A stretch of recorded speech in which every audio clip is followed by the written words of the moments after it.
Give me a countdown. Welcome everyone to the first D&D fundraiser for Meals on Wheels.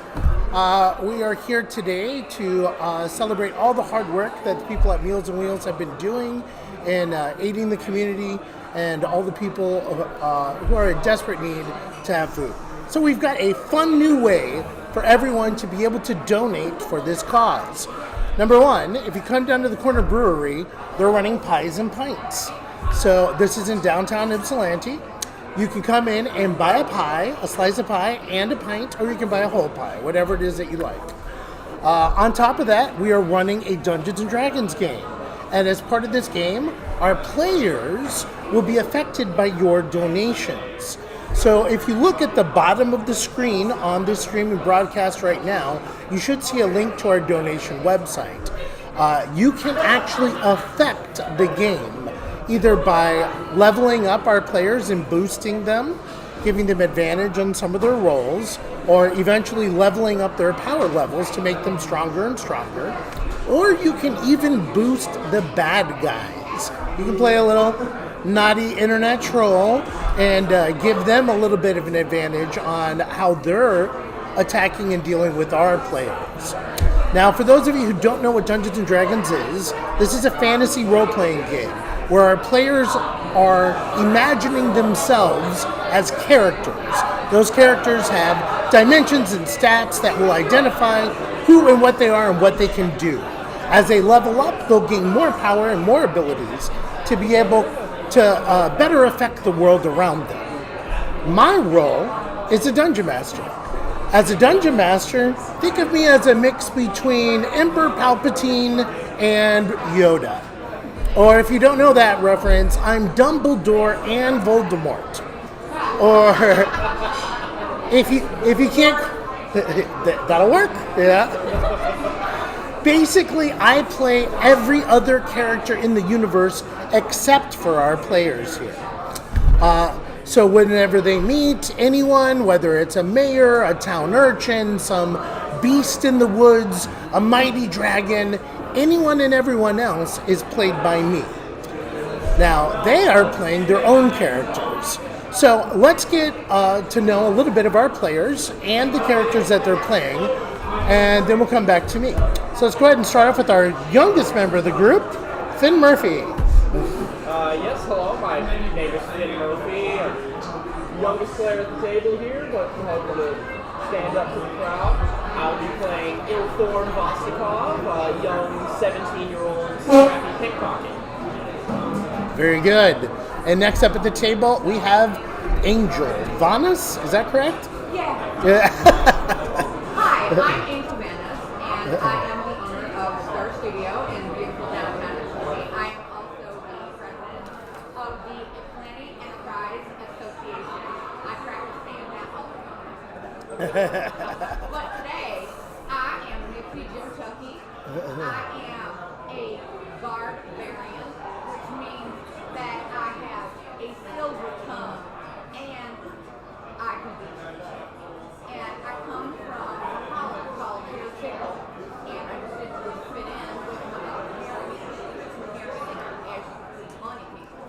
And so I met this fabulous delicate flower, and we decided to hang out together, and now I just collect them. And I protect them whether they want me to or not. All right, Nakia, why don't you introduce yourself?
likes to insert himself where he's not necessarily the most competent or welcome, but we'll have a great stream. Take it back, Mike. Perfect. And as for me, my name is Michael Patino, although here in Ypsilanti at our studio, I frequently go as Miguel. Tipsy Ipsy Paint and Pour is my business where we run paint parties. If you haven't been, you should definitely come. It's a lot of fun. It's a BYOB studio where you can just come, hang out, have a good time, and we'll walk you step by step through doing art. And enough about that. Let's go ahead and get into the game. So, All right. I do want to talk a little bit about this particular game. We are running with a few house rules. So for those Dungeons & Dragons fanatics out there, you might see a little bit of variance in how we're actually playing things. The first off is that perception, investigation, insight, and stealth rolls are rolled by me, not by the players. They always assume that they succeed at those rolls.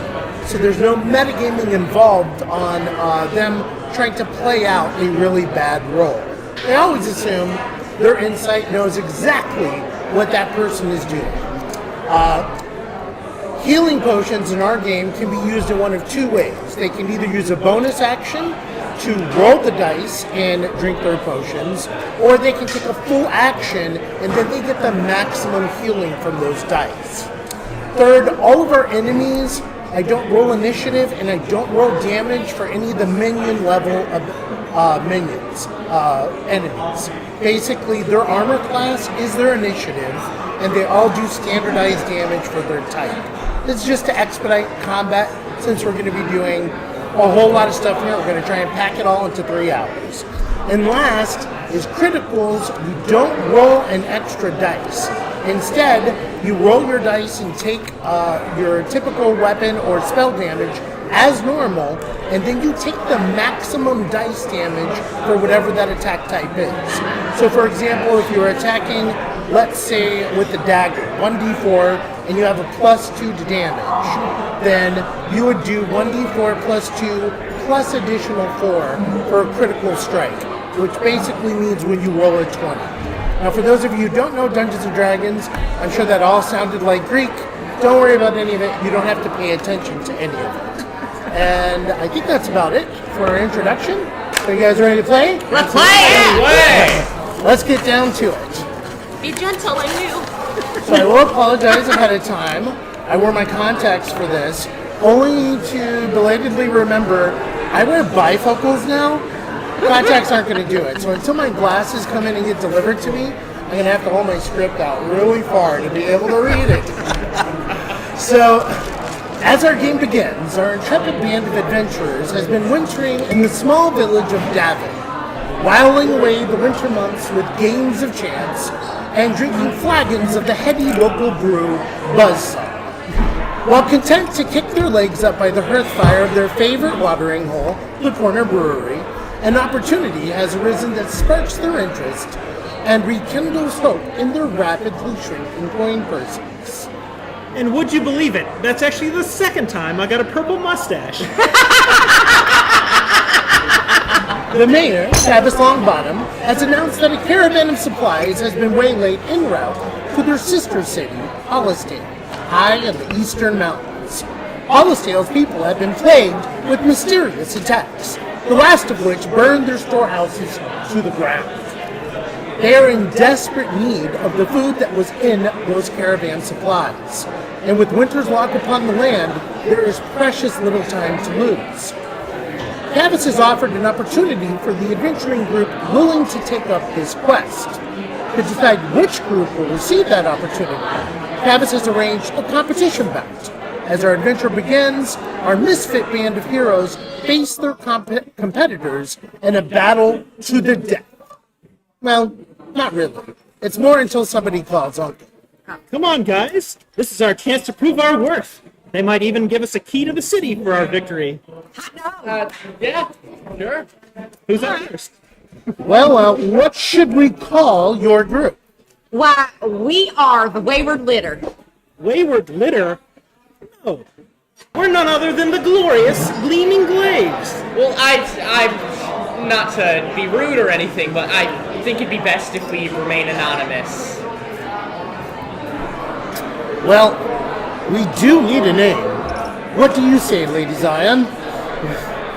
I really don't care. I really don't care. All right, very well. So our competition will be between the group Box Hakana and I Really Don't Care. Each group will field 4 contests, and whoever wins the majority of those contests will receive the quest. So for our first contest, we have a battle of wits. A slight elven figure steps out onto the town courtyard. She's wearing worn leathers, and she has a bizarre look. Her hair is woven with more hair. Blonde hair, red hair, black hair, all sorts of different hair, obviously from very different people. On top of that, she has all sorts of ivy, twigs, and moss coming out of all sorts of pouches decorated across her body. Zion, you're relatively convinced that this is either some sort of nature freak or a druid. But let's go ahead and continue with the battle and roll some initiative. Sorry, left all my dice over here. Omnipotent. All right, Zion, what did you roll? 12. Keith the Druid rolled a 16, so she does go first.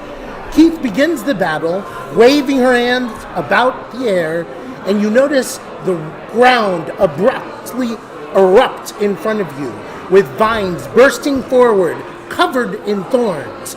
They attempt to grasp onto your legs. Go ahead and roll a dexterity saving throw. That's 17. 17. Well, you narrowly avoid all the vines, skating your way out, but as you do so, one of the thorny vines rips a cut in the bottom of one of your robes. Nation. It's your turn, Zion. What would you like to do? I would like to roll my attack. Eldritch Blast. Eldritch Blast. All right. Are you going to use one of your boost advantage dice? I do want to use an advantage. For those who don't know, we've been accepting donations for a few days beforehand now, so our players do have a few advantage tokens that they can use now. Go ahead and roll 2d20. 16. Does that include your +8 bonus? Yes. 16 with the +8 bonus is enough to hit. Roll damage, that is 1d10 plus 5. So a d10 plus 5 points of damage. 15. And as a 6th level warlock, or 6th level character, you are eligible for a second Eldritch Blast. So you're going to go ahead and take that? Yes, sir. Go ahead and Another roll advantage. 1d20 or a second advantage. All right. She's burning through them. Give it to her. 19. All right. That's definitely a hit as well. Go ahead and roll 1d10 plus 5. 16. 16? 1d10 plus 5. You rolled a 16? Oh, no.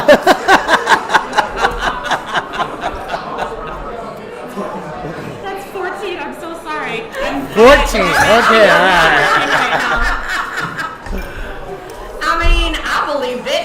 I believed it just fine. So much confidence. I thought it was good numbers. Now, do you want to finish your attack with that, or would you like to use one of your quicken abilities to do something else? I would like to quicken a second attack. A second attack. All right. What is that? An Eldritch Blast as well? It is an Eldritch Blast. Damn warlocks every time. All right, go ahead. 18. 18 is still a hit. Go ahead and roll damage. 1d10 plus 5. And you do have a second attack after that one. 10 altogether. You have done a massive amount of damage in this first round. Go ahead and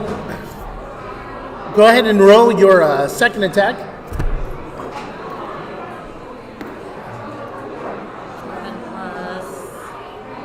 Plus 8. Plus 8. 19. She can't miss, folks. All right. Roll your last damage dice. 1d10 plus 5. 8. Poor Keith is so close to dying at the moment.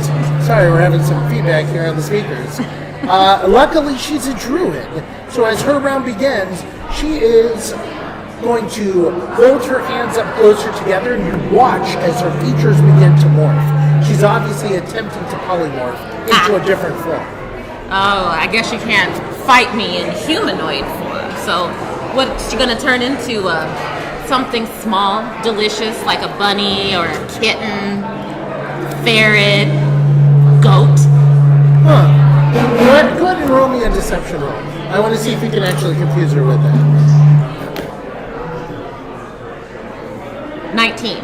19 plus your deception bonus, or without? Oh, without. Okay, you definitely confused her.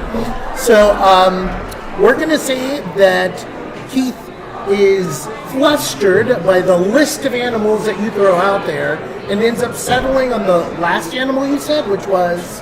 Ew, goat. A goat. A goat. She polymorphs into a goat. And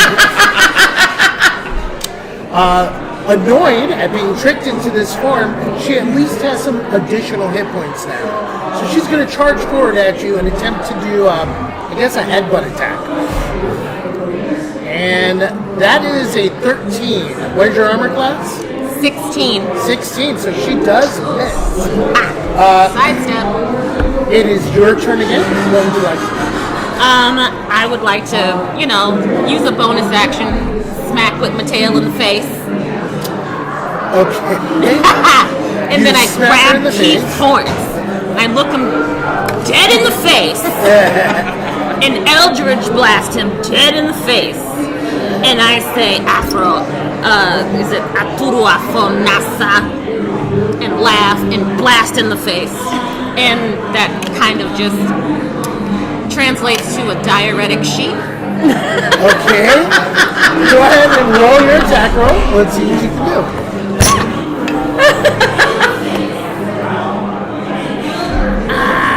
With my bonus 5. Do we need to pause here for a moment? 17.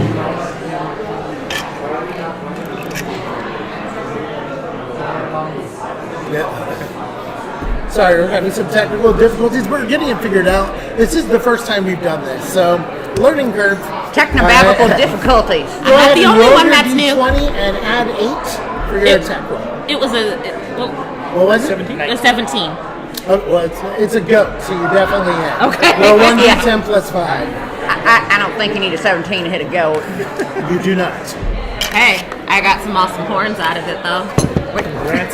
So how much damage was that? 1d10 plus 5. D10 plus 5.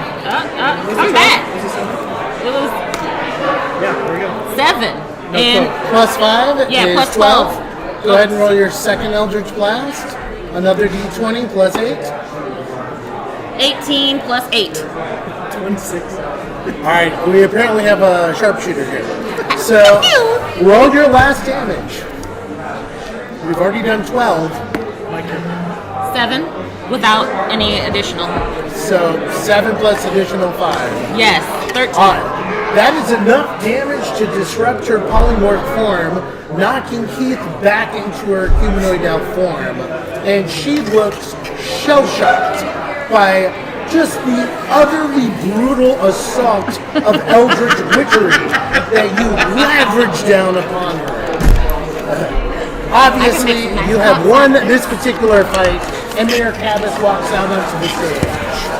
It appears that we have our first winner, Zion of I Really Don't Care. Congrats, drinks around. For our next contest, we have a test of martial My might. new horns right here. Thaddeus, you will be facing Dex Holler at your all.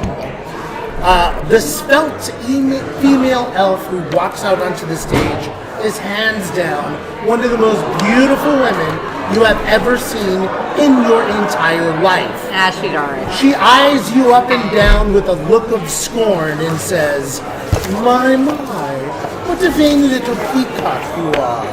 I wonder if you can even reach me with that pointy stick before I fill you full of holes. Well, your shots are going to have a hard time finding their mark while you're distracted by my magnificent plumage. Aha! And with that, let's roll initiative. All right. 14. Dex rolls a 19, so Dex goes first. All right. Dex actually begins the battle by retreating from you, Thaddeus, but she is shooting 2 bow shots at you as she goes, pulling her bow and arrow back and quickly releasing 2. And the first one is a 21, and the second one is a 16. The first one hits. First one hits. So that will be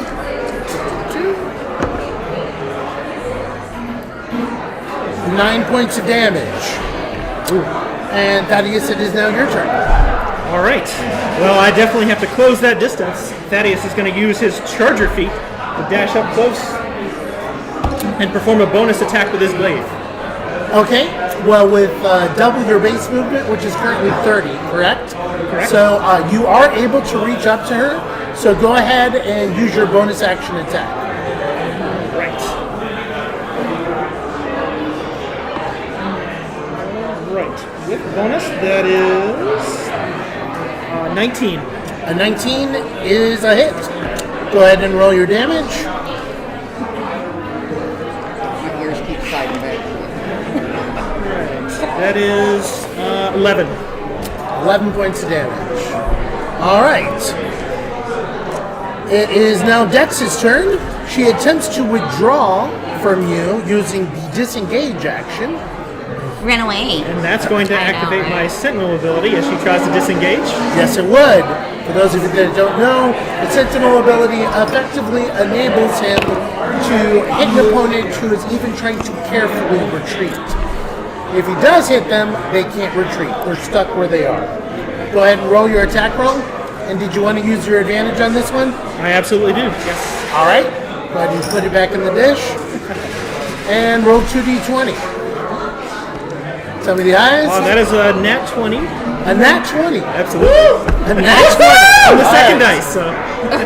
Well, that definitely hits. So roll a d10. Her movement is stopped, so she cannot continue with her retreat. All right, that's 12. 12 points of damage plus an additional 10 for the yes. critical. So 22. So it's actually 22 points of total damage. Dex is already looking a little bit off here. So Thaddeus chimes in. He's like, I can't let you dine and dash on our first date. Now, can I? Very cute. It's now your turn, Thaddeus. What would you like to do? All right. I would like to attempt to disarm Dex. Well, you do have 2 attacks at 5th level. Okay. So that gives you 2 attempts to attempt to disarm.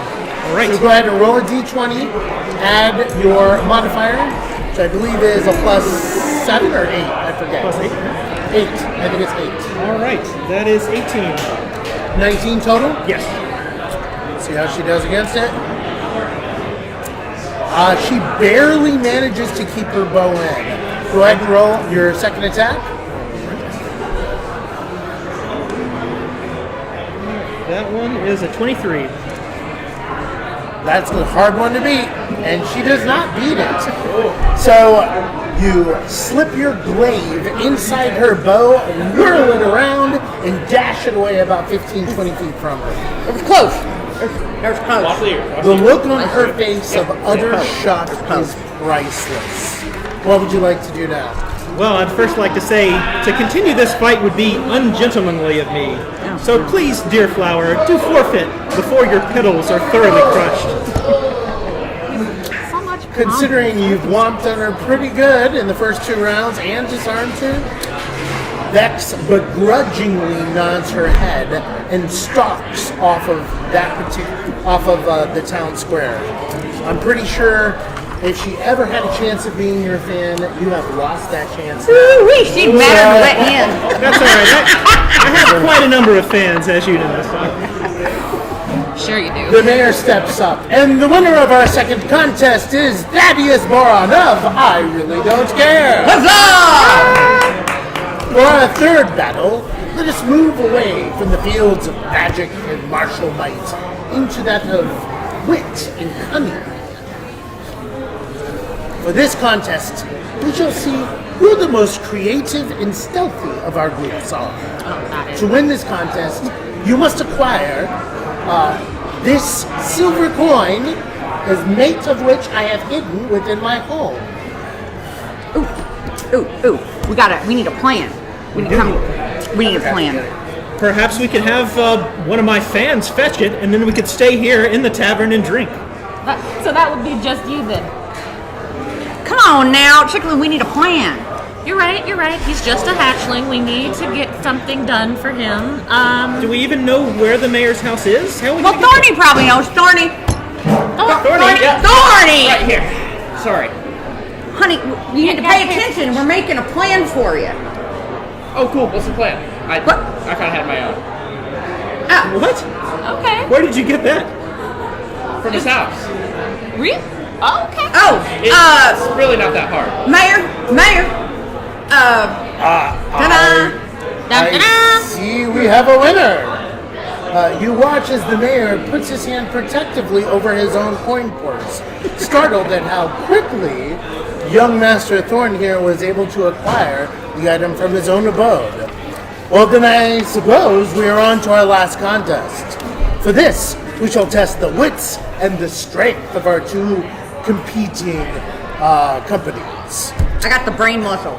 Yeah, you do. I got the brain muscle. Well, Mipsy, as you walk out onto the town square, you see not one, but two opponents come out. A large, bulking Goliath and a top... Bringing out an axe already, all right. And atop that Goliath's shoulders is a short gnome dressed in very, very tacky clothing. The gnome strums his lute and sings a ballad. Greetings, my precious hare. You have the honor of dueling the mighty sad longshore tips, wordsmith extraordinaire. To give you a chance at winning, we have decided to balance my marvelous wit with the brawny strength of my companion here, Greg Forepaw, my valiant mount. Well, if and you two can scrape out a win, I'll eat store-bought biscuits, honey. Oh, then answer me this riddle, my long-eared beauty. What goes down but never goes up? Oh, little one, the rain, the snow, the occasional hootenanny, but most of all, our opinion of you. Oh, Got him. the poor gnome looks crestfallen and defeated, but Greg just takes him off his shoulder and kicks him off to the side. Okay, now my turn, says the large Goliath. He points to two large stones on the edge of the town square. We each pick up one stone. If I move stone farther, I win. If you move stone farther, you win. Okay? All right, meat pie. Ladies first. Go ahead. All right. Alrighty. You got this. All right, Mipsy. See? How do you want to do this? This will be a strength or athletics check, your choice. I will do athletics. And you may rage if you wish for advantage on your athletics. Let's do it. All right. Go ahead and roll 2d20 and add your athletics bonus, which I believe is an 8 or 9. I don't remember. It's a 9. It's a 9. Very nice. It's a 9. Brawny barbarians. Oh, I got a 17 plus 9. That'd be a 26 there, honey. 26. Yeah. You pick up the stone, and this is very heavy. Straining under the considerable weight, you set out across the square. Greg laughs as you walk. You not go far. You weak. But you do manage to make it. What did you roll? 26 total or 27? 26? Yeah, you're 26. You make it 26 steps, about halfway through the town square, before you just can't hold it anymore and drop it to the floor. Good job. Thank Good job. Thank you. Great effort. Yeah, Mipsy. Very well done. Thank you. Now it's Thank you. Greg's turn. I'm gonna You watch sit as down. this huge, bulking Goliath steps up, picking up the stone. His arms bulge with muscles upon muscles. And I've his seen first bigger. carry of that stone points out the fact that you should be a little bit worried. He's picking that up a little too easily.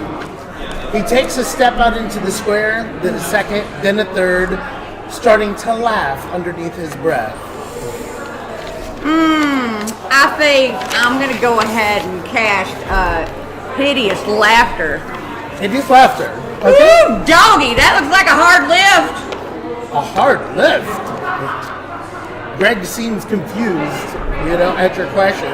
But I'll roll a saving throw. We'll see how well he does. Oh, as he's rolling that saved, I'm gonna go ahead and use cutting words and say, but if lifting was easy, it'd be called Jemama. All right, roll a d6 for your bardic inspiration, and we'll reduce it from the roll. 5. 5. And what is your save DC for hideous laughter? 13. Is it what? 13. 13. He would have succeeded without the cutting words. That cutting words was just enough to put him down. You watch as the mighty Greg the Goliath fails his save, dropping the boulder and falling to the floor, laughing in peals upon peals of laughter. The Didn't know she was gnome, funny. Sadlum, jumps up. Wait, that was cheating! Now, look here. I'm pretty sure this was a match of brains and brawn, and it ain't my fault that you're so slow you need a weekly watering. Obviously, the gnome is still annoyed, but the mayor steps up to intervene. Indeed, she has bested you both. The contest is won. Congratulations. Concludes our competition bout, and I really don't care is the winner. I really don't care! I don't care. You have done well, and I can see that you are the heroes that Hollisdale needs in these trying times. Your mission is simple. Find out what happened to the missing caravan, acquire the missing food supplies, and get them to Hollisdale. What happened? So, what happened to this caravan? We aren't quite sure. There were no actual witnesses to the attack, but the first scout that we sent out there did see arrows and slash marks on the bodies left behind that point towards some sort of bestial humanoid, likely one of the greenskin tribes that haunt the hills and mountains in this area. We do have goblins, hobgoblins, even orcs, but it is very rare for them to come to the roads, and almost unheard of for them to attack a caravan. I don't like it when I get hobgoblins. They're itchy. Yeah, take this, Lady Zion. It almost touched me. I'm so sorry. She doesn't like being touched. No. Oh, very well. That pouch contains a collection of food and supplies. A mere pittance compared to the caravan, but enough if you were to take it to Hollisdale to buy them over for at least a few days. It isn't much, but it is what we feel you'd be able to carry and be able to move quickly. It also contains a map, and the map contains the route to Hollisdale through the mountains, not utilizing the road, which is currently covered in snow and ice. It also includes the location of the ambush site. All right, let's see what we got here. Got. What's in it? Yeah. So, why are you giving them garbage and weeds? Oh, now that's just rhubarb pigweed. That's good eating right there. Yeah, makes great soup. It was my father's best crop. Well, I've never heard of it. To each his own. Surprise. So, anyways, chillins, where should we head off to? The town? Or the spot where we think the caravan went missing? I think we have to go to Hollisdale first. There are people there that are currently starving. My cousin's there. He could be starving right now. Thorn, I respectfully disagree. I think we need to head straight to the site of the ambush, for that is where we're going to find our glory and renown. I particularly don't care where we go first, as long as I can get a good glass of wine. Agreed. Surprise. And so the group, I really don't care, sets out for Davin. But the decision on which route to take is up to you, builders. Please vote on which direction you believe the group should take. There is a voting section on our website where you can choose between one of the two options. We will take a few minutes to gather votes and then continue on with the next chapter of our tale. For this vote, our options are: does the group go directly to Hollisdale to deliver the magical bag of food supplies? While this will help Hollisdale, it'll only provide a few days of relief, not enough to get through the winter. Or second, does the group head to the site of the ambush and look for clues, attempting to track down the much larger caravan and bring those supplies back to Hollisdale? If you are with us at the Corner Brewery, you can vote on your cell phones or with one of our volunteers. The link to vote is scrolling across the bottom of our screen here right now. And while we will wait on your votes, let's rejoin our players in transit. Oh gosh. Is snow always this cold and wet? Oh, now, Puddin'. This here is pretty dry flake. When it comes down wet, you'll be hollering bloody murder. I feel like I want to let everyone else trudge the path and I'll be behind them. Oh, get behind me. I'll guard you from the wind, honey. Well, Alright. the snow sets off my cloak and my garb rather nicely, wouldn't you agree? Ah, it do. It do.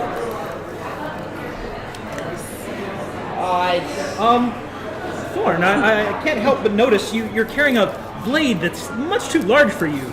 Where did you even come by that? Was it made for you? I don't think you can do a proper flourish with that blade. Well, see, It is. this thing here, it's actually a long story. You see, this rapier was once my father's. He was my father's father's.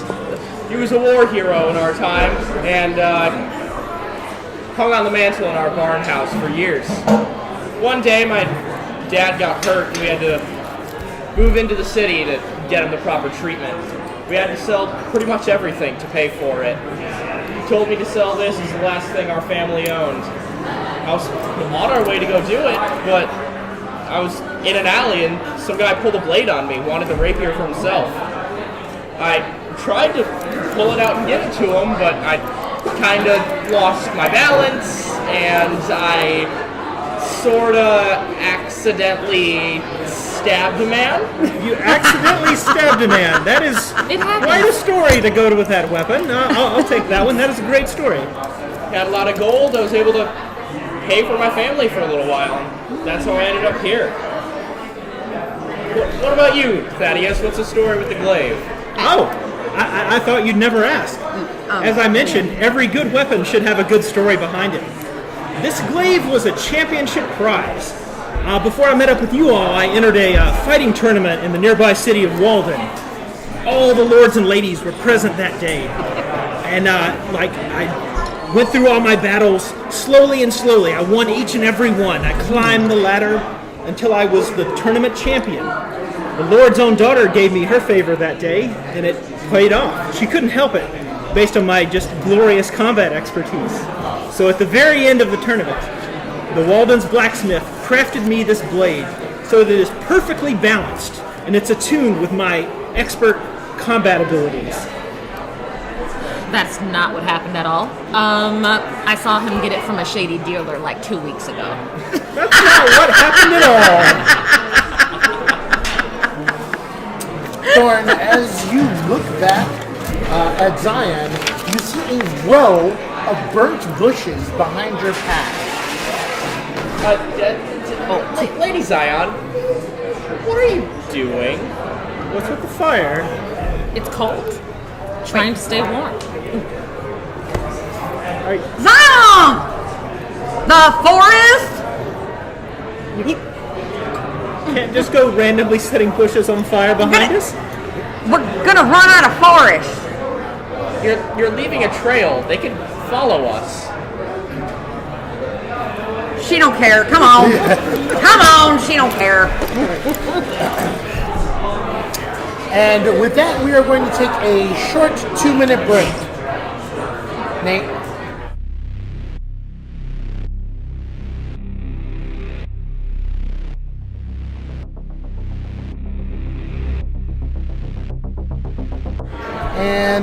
be back with you in just a few minutes.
all have chosen to investigate the site of the ambush first. So, the morning dawns clear, though still bitter cold. Oh, by the way, I did have to put my glasses on. Sorry. Your travel is growing more and more sure over the icy terrain as you become more comfortable in the snow, warm though it is not, Lady Zion. In due time, you approach the site marked on your map for the caravan ambush, and make your way back onto the road. The banks of snow lie thick on either side, and a natural quiet fills the air. The normal sounds of animals strangely absent, leaving nothing but the biting wind howling through the trees. As you pass a slight bend in the road, you spy the forms of several villagers and guards, the crude shafts of arrows poking through the snow to mark their burial mounds. What would you like to do? I want to roll a perception check to see if I can see anything around the camp. I would like to investigate using survival. Survival. Okay, I'll go ahead and roll your check first. Do you want to use one of your advantage? Oh, and in the meantime, we have gained some boosts here. Oh. So, Finn, you have 2 more dice available to you. I think I'm going to have 1 more. Alex, you have 4 more dice available to you. Wow! Mr. Popular, he does have fans. All right. Maybe. And then I so told you you. have 2 more as well. All right. Usually you lie. 2 people like Thank me. you for your donations. Thank you so Remember, much. they go to a good cause of Meals on Wheels here in Ypsilanti. So, do you wish to use advantage for your perception roll, or do you want to hold on to it? Yeah, I think I will use advantage. All right. All right. You walk around the site, taking in all of the various details. You inspect the arrows. They're obviously of inferior make, likely goblin. The bodies are weeks old, but the cold weather has halted a lot of the decomposition, leaving them locked in various stages of death throes. All of the bodies appear thoroughly looted. Do you want to share that with the group? Yeah. This seems crude arrows and bodies. They've barely decomposed. This happened a while ago. All right.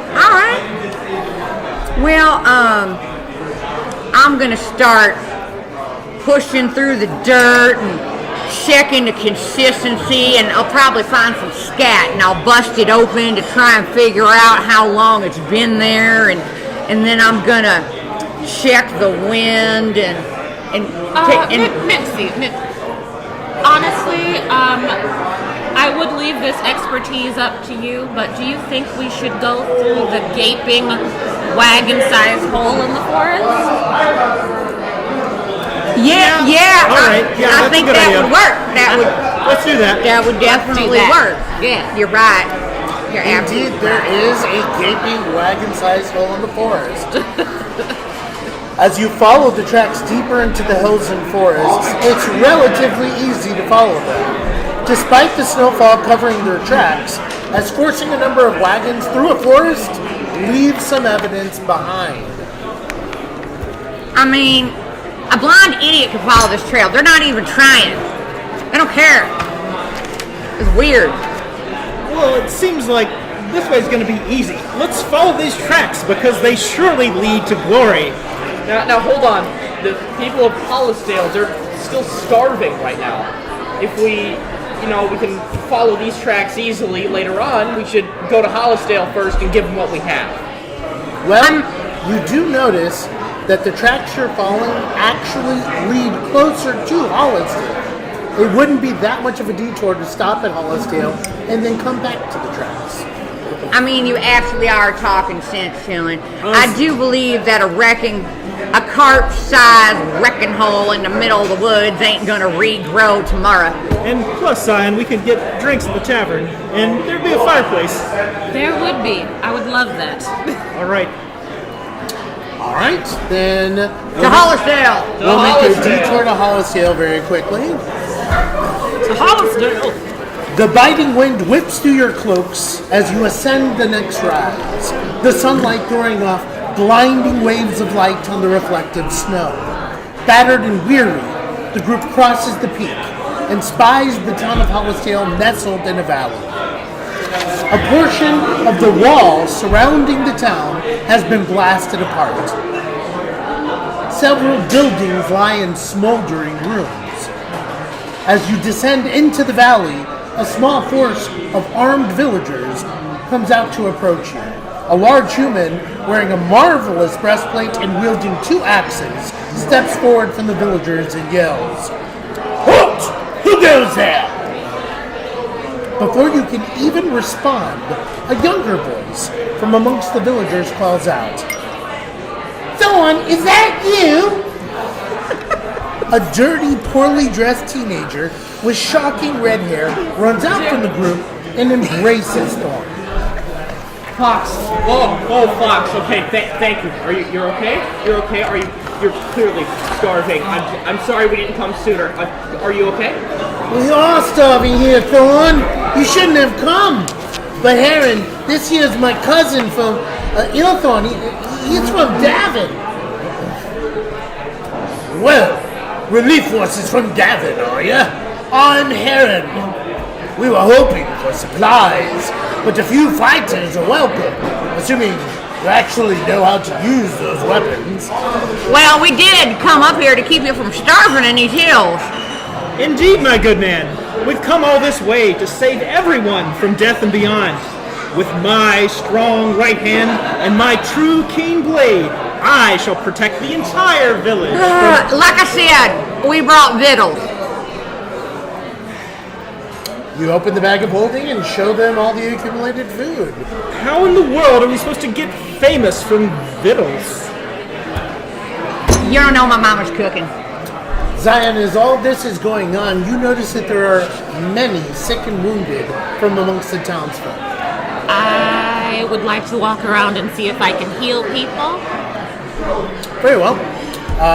While the others converse and Fox and Thorn catch up, the rest of you notice that Zion is walking about the townsfolk and magically healing them with, as she calls it, the blessings of Farika. Some of the younger folk do seem a bit cautious around you, but the older folk seem very thankful for your aid. Well, has anyone near me, passed away or anything? Everyone who could have died some time ago. Okay. So, but an elderly woman waves over for help, who seems to be with her husband. You begin healing him, but he passes from his wounds before your spell is completed.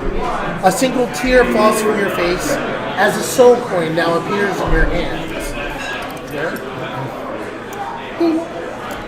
Loot. He didn't make it. Heron, meanwhile, has finished going through the supplies in the bag. Food is exactly what we need the most right now. What with those damn greenskins and that monster torching our storehouse. But this won't even last us a week. Where is the caravan that Cavus promised us weeks ago? Well, it seems that somebody went off and took it.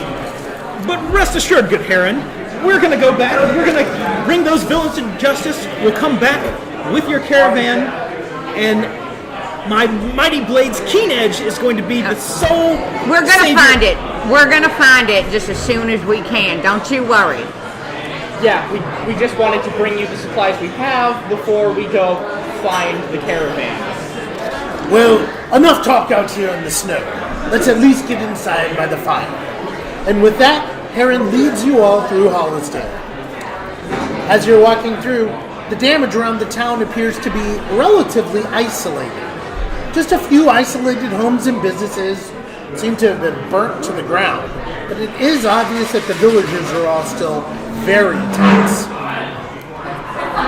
I'd like to roll investigation or perception check to just get more specifics on what happened here. Okay, I'll assist. very well. So we'll do, which would you prefer? Perception. Perception? And what is your bonus? A plus 9. Gross. All right, that is most definitely a success. So, you notice that there are portions of the buildings that appear to just be missing. It's not as if they were destroyed. They're just not there anymore. It almost looks like they were cut away with the sharpest blade imaginable and just disappeared. I would like to see if my knowledge of the arcane will give me more insight as to what's going on. All right. You can roll arcane. Do you want to use one of your advantage dice for that? I don't. I got some pretty good arcana. All right, go ahead. Give it a try. Plus my arcana. I think it's a 4. It is 16. 16? Decent enough roll. From the effects you're witnessing, that sort of missing material is a likely culprit of a disintegration spell. Disintegration ray, you don't really know what caused the effect, but disintegration is a likely cause. And that is an extremely high-level magical ability. Very dangerous. Alright, so I'm not entirely sure, so I want to keep that to myself for now until I figure out more. You guys continue walking through the town, and after a few minutes, you're eventually led to a tavern, where a small gathering of townsfolk are crammed around a fire. So, Fire. Aaron, who attacked Hollisdale? How did this happen? The buildings are in terrible shape. Well, it was the damn bone crushers. Those green-skinned idiots came swarming over the wall under the cover of night, followed behind by some strange floating monster with looked like a giant eyeball. They made a beeline right to the storehouse and stole everything they could grab. And then they just started lighting fires on the way out. That eyeball monster, he was the worst of it all. Anyone who looked to stand in his way, he would just look at them and this ray would come out and then they would just poof into gray mist. It's like they disappeared. They're not even there anymore. If I hadn't seen it myself, I wouldn't have believed it. But that was a few weeks ago. Every so often, we'll see some more of those greenskins out on the outside of the walls. But none of them have tried attacking since then. Yeah, we saw your walls on the way in. Are you planning to fix it?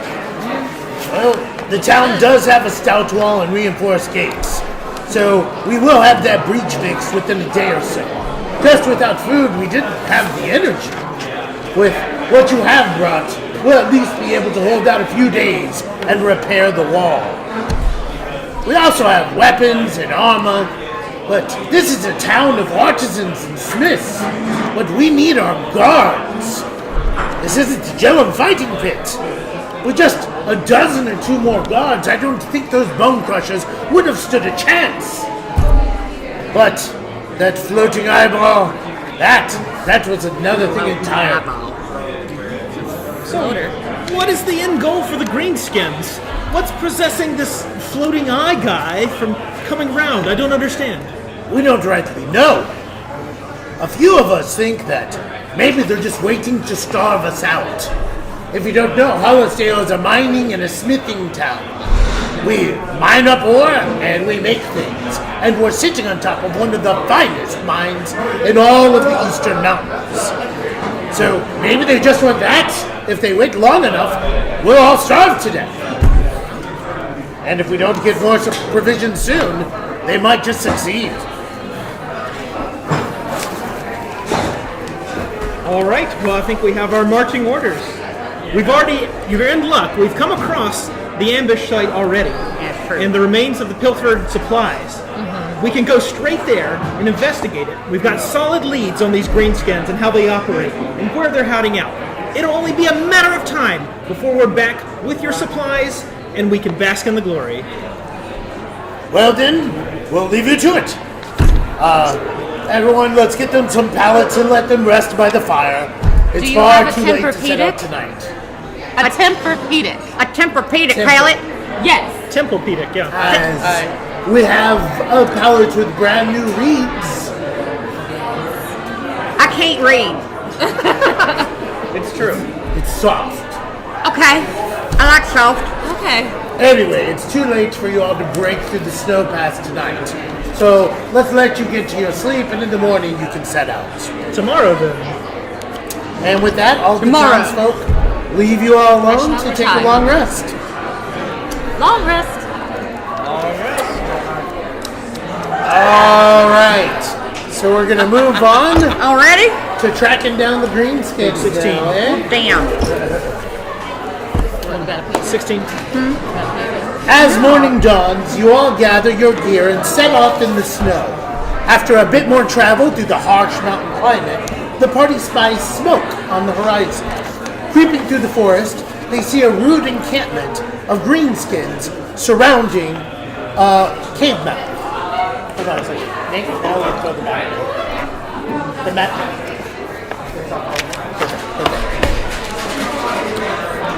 Ramshackle tents heaped with snow surround a scattering of fires, from which a wooden wheel pokes out of one, showing the demise of at least one of the carts used by the caravan. A number of goblins can be seen scattered around the camp, obviously posted as sentries.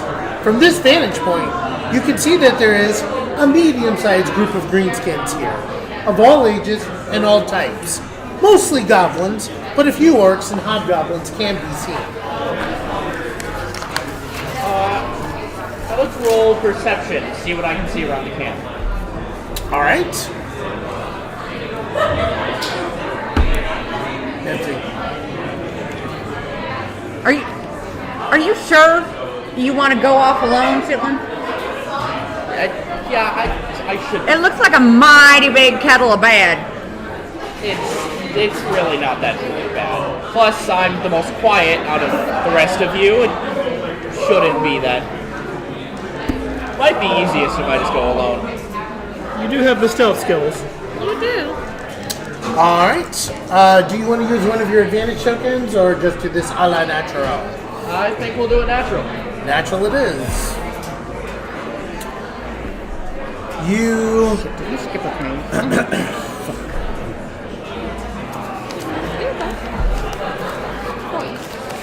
you peer about, noticing that many of the orcs and goblins are in a relatively alert state, but many of them are a little bit off on their game. After observing the sentries for a few minutes, you can tell that some of them are wounded. They're scattered about the outskirts of the camp, and a few are even hiding in trees. However, the level of alertness varies drastically. You even spot a few that seem to be asleep on the job. The ones that are paying attention seem very tense, as if expecting an attack at any time. But there are sufficient holes in their defense to allow easy penetration into the camp. Do you want to make a circuit of the entire camp? Yeah, I think I'd like to try and stealth around the camp, and I'd like to pull my hood up and cast invisibility. All right, you cast invisibility, and poof, you're no longer there. We're going to go ahead and take the token and move it up. As you move around to the eastern edge, you see what's obviously the camp's refuse pile. The only sentry nearby is asleep in a tree, so it's probably the best access point for you to enter the camp, as well as the rest of the party. Do you want to make her through the rubbish pile into the camp? Yeah, while I'm there, I'd like to look for Okay. Next seat, you want to go ahead and put him right on the beginning of that rubbish pile. Right. He is very small and light. Moving forward just a little bit more.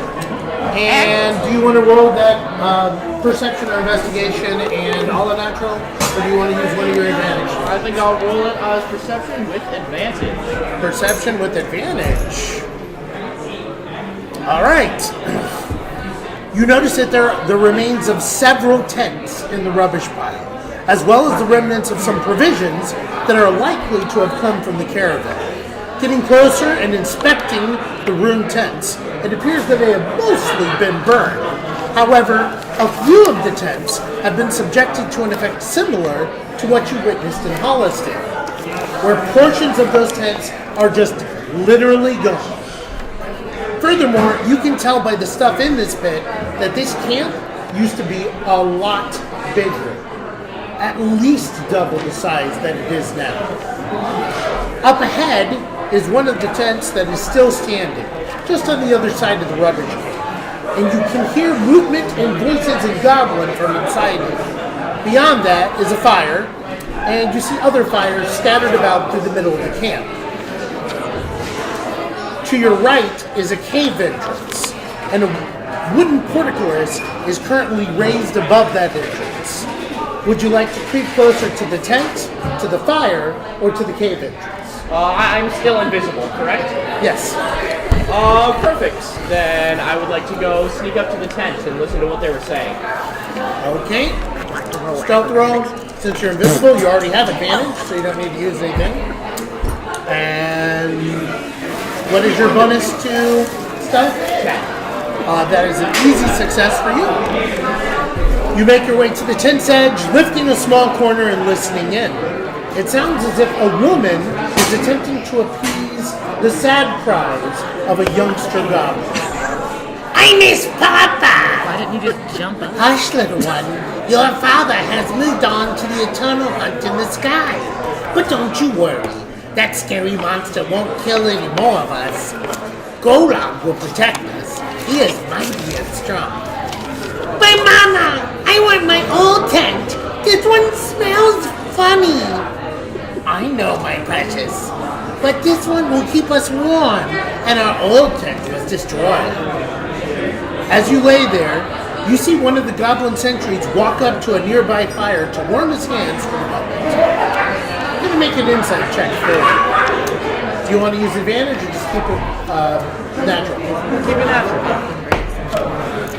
Well, I It's don't a know. natural 20. All right. So, the mood is all wrong in this camp. These greenskins obviously stole the caravan supplies. But instead of your expected mood of victory and celebration, a dark pall seems to hang over everything. Something really bad has happened here. And you notice that a lot of the greenskins with wounds are older than a few weeks. It couldn't have been from the caravan attack. Something else has attacked you. Do you want to investigate the cave as well? Yeah, I think I'll sneak up to the cave and see what's going on here. Alright. Well, another stealth for you. You quietly make your way across the camp from the rubbish pile to the cave entrance. While there are plenty of guards on the outskirts of the camp, the interior seems to be relatively absent, with just one guard by the cave. A large wooden portcullis is raised over the cave mouth, attached by a rope and a winch to a mechanism just inside the cave entrance. When lowered, it would effectively block access to the cave from the outside. Now let's move you up into the cave. Next time we need to get one of those little extender arms. Yeah, we need a little stick. Yeah. Upon reaching the mouth of the cave, you hear snoring from inside. Creeping inside, you see a massed pile of supplies that are obviously from the caravan, as well as a small pile of coins and other treasures. In the back is a large pile of furs, underneath which the snoring is emanating from. Let me expose the cave real quick. I'll be right back. You trying to make a stick? Yeah. What, we don't have like a set prop monkey or? Yeah, I don't think we have a pulley system where you just ta-da! Well, look, Then we gotta do it manually. like animals. I know. Like animals. All right.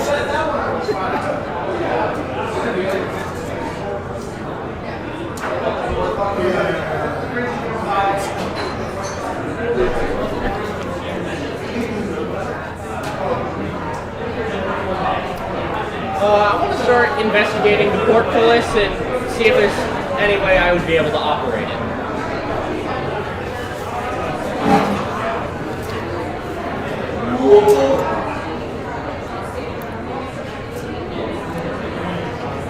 That looks awkward. He died. No, he sleeps with it. Sleep with his glaive. Do you sleep with your glaive? The portcullis does look pretty easy to operate, with a lever to drop it and a winch to raise it back up. You could easily close the gate, but you think it is probably going to take someone a lot stronger than you to be able to winch it back up once it's down. Looking over the treasure pile, you see a few coins of different denominations, a few semi-precious gems, and some miscellaneous jewelry. None of it looks particularly valuable, but you do spy a few platinum coins in the mix of gold, silver, and copper. However, the pile is precariously heaped, and trying to grab it all will likely create a lot of noise. Alright, I want to try and just steal some of those platinum pieces. Try and get away with the valuable stuff. Okay, do a sleight of hand check. I'm going to give myself advantage on this. Yep, that's a good one to use that on. That is a 26. All right, you easily nab. Let's see here. Are you just going for platinum, or are you going to try and grab? Whatever I can take. All right. You grab 4 platinum, 4 gold, and 5 silver. But you're pretty sure this is like a Jenga pile. If you pull one more coin, the whole thing is going to come crashing down. Alright, I think I'll leave that alone and start investigating the big guy first. For just the two in the front? All right. You creep closer, and you see a huge orc, easily 8 feet tall, and covered in massive slabs of muscle. You figure this is probably Golog, the leader that mommy goblin was telling you about. Well, telling her baby.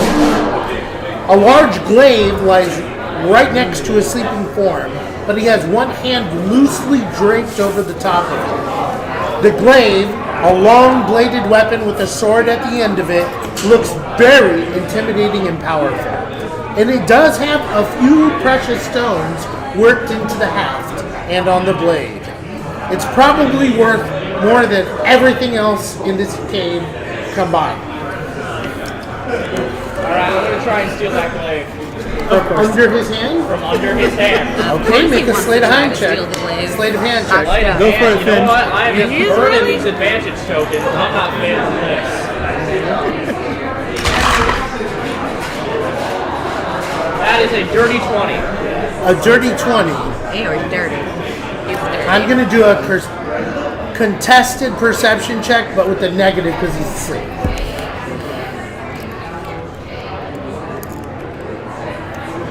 And he would have made that without the negative I gave him. But you slowly slide the glaive out from underneath Golog's fingers, then creep it back away from the ferns. Now, just because you're invisible, that glaive is not invisible. You picked it up after you cast invisibility. So it literally looks like just a floating weapon in the air right now. And like a jumble of coins. That's correct. It's also a jumble of coins. So, All right. Good luck. well, actually, no. The coins that went into his pouch, because the pouch is invisible, they're invisible. If he could throw his cloak over the entire glaive, which you cannot, it's too big. Yeah. But if you could make it Partially. invisible. But not with anything that you have on you right now. I mean, Looking around the rest of the cave, there really doesn't seem to be anything else of you don't want note. it shiny. What do you want to do? I'm not going to steal his underwear. I think I'm going to sneak back and regroup with the rest of the team. I mean, Okay. I'm going to make another stealth roll. You still have advantage because you're invisible, but I am going to give a negative to that roll because you now have a floating, giant, hafted sword blade on your shoulder here. But you're a damn rogue with incredibly high bonuses, so you still make it easily. You sneak your way back to the group, and as all of you are standing around waiting for Thorn, you see a floating glaive, more intimidating than Thaddeus's, come hovering through the woods towards you. Look over there! It's a golden weapon! I want it! I'm back. what? Impressive. That's Thorn, yet again. Thorny! Do you want to drop invisibility, Thorn? Not yet, not yet. Did you find anything? Yeah, I found a couple things in there. First of all, it's about half the size that it used to be. This was culled by some other attack that seems to be very similar to Hollisdale. Secondly, here, it looks like they have some really big orc leader. I think his name was Golog. I think the glaive is his. I'm just going to give this to you for now, Pipsy. And lastly, there is a massive cave that Golog is sleeping in. I think if we can sneak in there and close the gate on him, we should be able to isolate him from the rest of the greenskins. Do it. That's a solid plan. So forget that. Go back.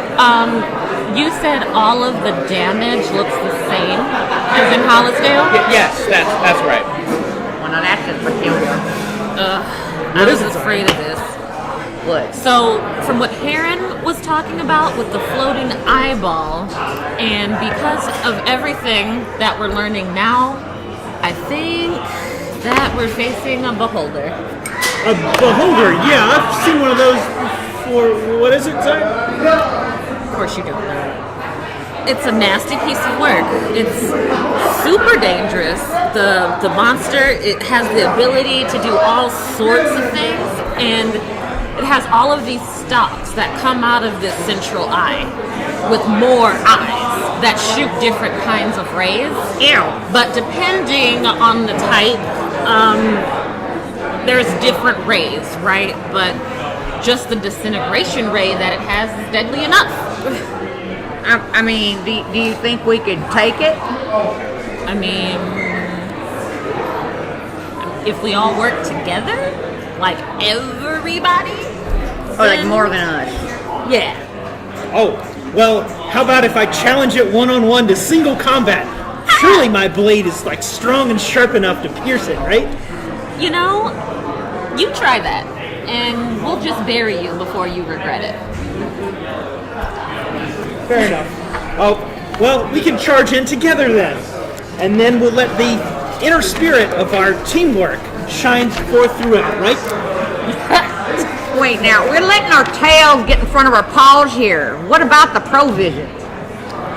I found them too. They're in the cave with Golog, but I'm not sure I feel right about killing these greenskins. If we even can. There's a lot of them.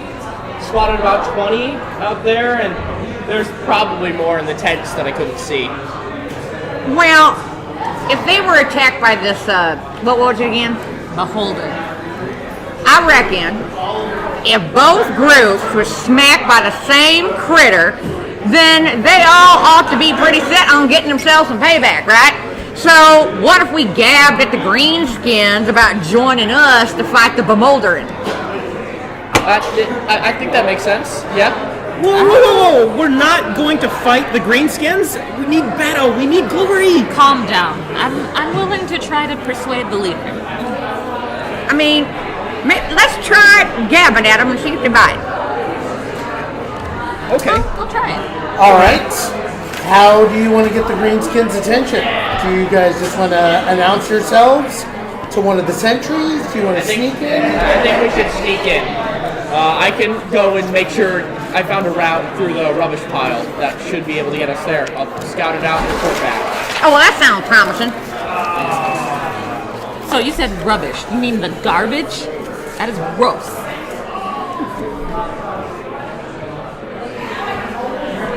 Well, it's either that or roll around getting yourself all bloody and covered in a hell of a bunch of greenskins. Like, just think about it like wading through some swamp muck. That is disgusting. But it's the things I do for you. Well, what about this, guys? What if they spot us and they attack us? Then we have to fight, right? I'm not going to do it. You or Danny can do the job. No. Okay. Well, if you guys are going to try and stealth in, I'm going to roll stealth for everyone. For group stealth rolls, I take an average for the entire group. A critical counts as 2 successes. A critical failure counts as 2 failures. And you need at least 3 successes to not be hurt. So, I think I have everyone's stealth rolls here. Is anyone planning on using their advantage dice? I am. I would like to use advantage. I use one. I'm already invisible. True. Okay.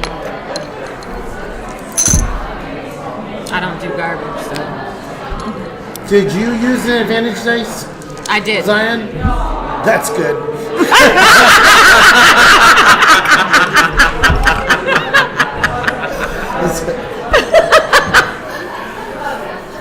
All right. You all make your way around the edge of the camp until a rubbish pit comes into view. All right, you guys want to put your characters out on the map? Yep, we'll do that. Sure do. Nikki or Angel, you guys can be your map masters. Well, Not me. I tried. go ahead and Where'd you go, Nikki? I can't find you. I put her over there. Right outside the cave. Right outside the cave. You set me up over there. Rubbish pit. Did you take me over there? Yes, I did. Okay. step back.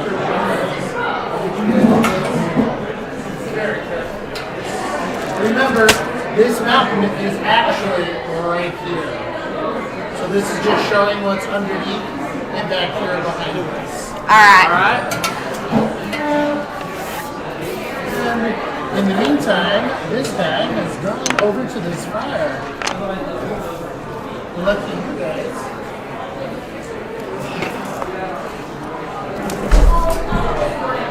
Who's gonna make you wet today? We could say we failed that reflex. Thorn, are you going to head out Yeah. to scout That ahead? dexterity save right there. I mean, I only got a cool bit on me. Go back and grab it. I think the paper took most You of the easily damage. accomplish that. The sentry is still sleeping in the tree, and the one guard that was standing by the cave mouth seems to have moved over to that fire. His back is turned to the cave, but he's only about 30 feet away. So you do have to be pretty quiet if you guys want to get in there. All right. Do you want to head back and lead everyone else through? or- Yeah, head back. I fill them in on the situation, and then I say, "Let's go." Alright, let's go. Let's go. All right, as the party begins weaving their way through the rubbish pit, Zion, you trip on a broken tent pole while attempting to negotiate a course around a particularly odious pile of refuse. All of you freeze. Does it look like anyone heard that? I'll make a perception. You don't think so. You don't hear anyone stirring, so you think you might have gotten away with it. Garbage. All right. Are you going to keep moving forward? Yes. Yeah. Yeah. All right, you reach the cave entrance just as a guard appears from behind one of the tents, moving towards one of the fires. Right here. His back is to you guys, but all he has to do is turn around. Alright. There's the cave entrance. All right, Thaddeus is definitely going to grip his glaive tightly. He knows the battle may be imminent, so. All right, Angel, go ahead and move everybody forward and inside the cave. You guys do make it inside. And Thorn, you can still hear the sound of snores up ahead. What do you want to do? I want to make sure everyone's inside, and then I'm gonna drop the portcullis. Can you reach? No? Alex, go ahead and move them. You want to drop the portcullis down as soon as all of you guys are inside. Yes.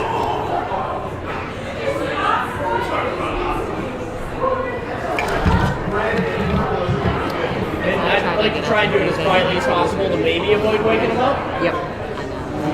Okay. You pull a lever and a giant gate comes crashing down into the ground. Bam. Yeah, it definitely is loud. So the snores in the back of the cave abruptly stop, and you can even hear cries of alarm from outside the rest of the camp. You watch as a very large orc rises from the furs, his hand reaching out for a glaive that should have been Stand there. up the orc. He yells out in Goblin, "Intruders!" Now, hold on there, big feller. We just want to gab at you a minute. You got that, baby. You see Golog, as he stands up, look over at Mipsy with a look of confusion. And he speaks in broken common. What'd she say? She said she just wants to speak with you, Golog, of the Bone Crushers. You watch as Golag's eyes turn to the glaive. His glaive on your back. And then he says, how you know Golog?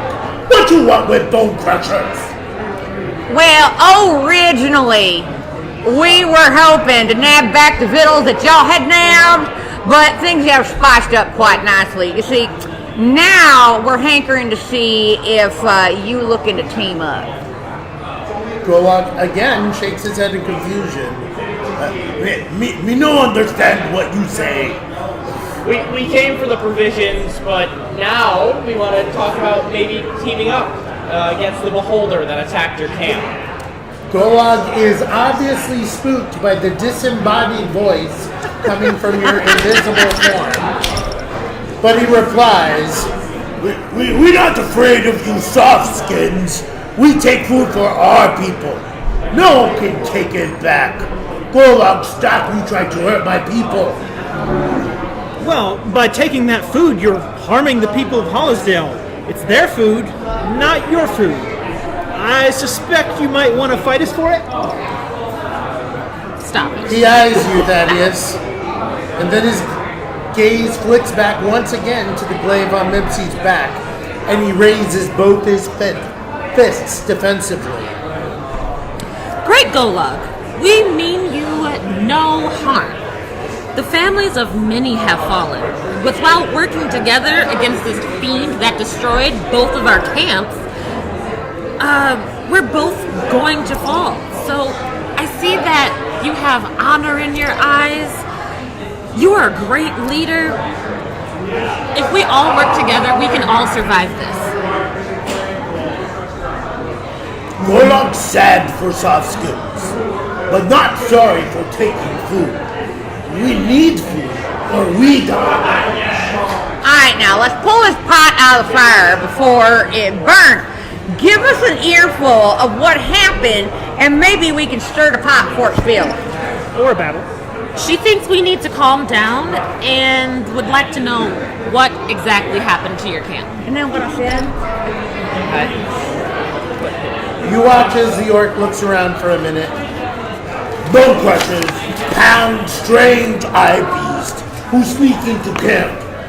It killed many brothers, and then turned bodies of deaded brothers into not deaded brothers.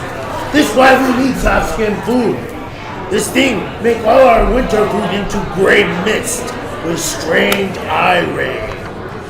The creature that attacked you also attacked Hollisdale. So you have a mutual enemy. Bone Crusher's strong, but floating things make strange living, not living things out of all Bone Crushers that fall. This makes Golog very angry, because brothers now fight brothers, and this not right. But we only part of what Bone Crushers were.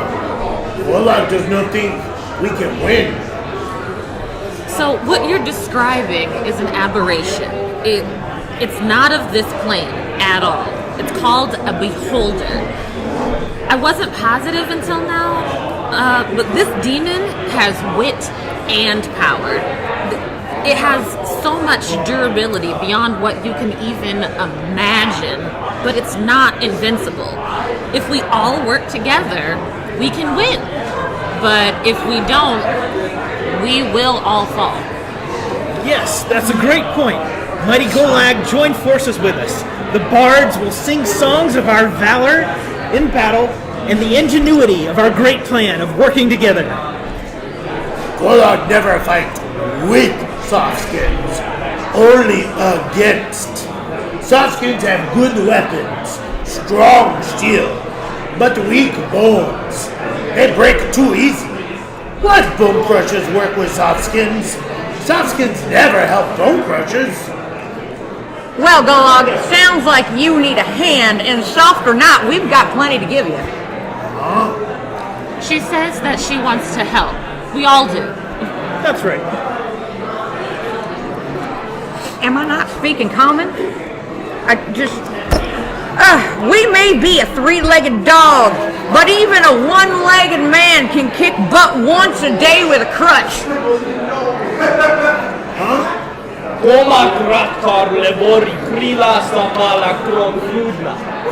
Oh, you speak work. Yeah, that. You surprise us every day, Thorn. What the heck? You know? Soft skin words sound good, but Golog talked to bone crushers first. Me tell you soon. And then he begins edging his way through your mix and out of the cave until he reaches the portcullis and begins to crank it up slowly. The entire time eyeing his glaive on Mipsy's back. Oh, I suppose you can have it back, Puddin'. I just wanted to talk without, beating each other black and blue. So we are going to fight. You can see a little respect in Golog's eyes. We talk soon. We think now. As he finishes winding up the portcullis, he makes his way out into the camp. The various goblins, hobgoblins, and other orcs have all clustered around the entrance, weapons drawn and ready to dash inside. But they huddle up with him and begin discussing the group's offer. And with that, we come to our next voting decision, donors. So 1, should the players attempt to talk the Greenskins into moving into Hollisdale?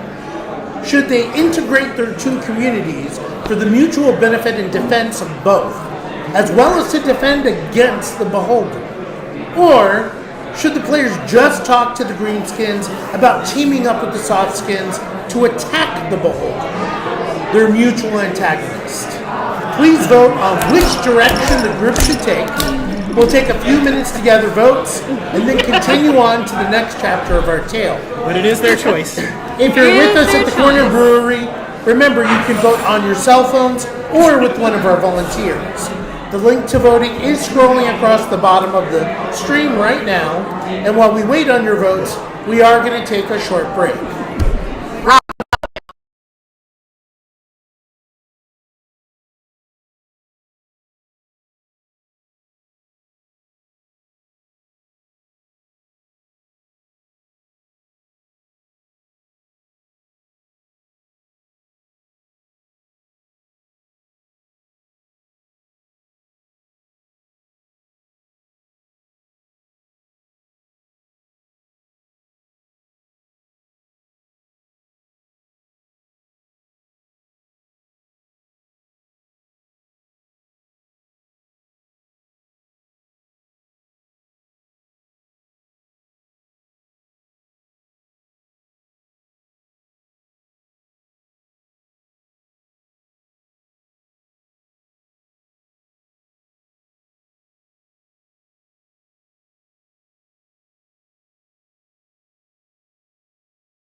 And welcome back.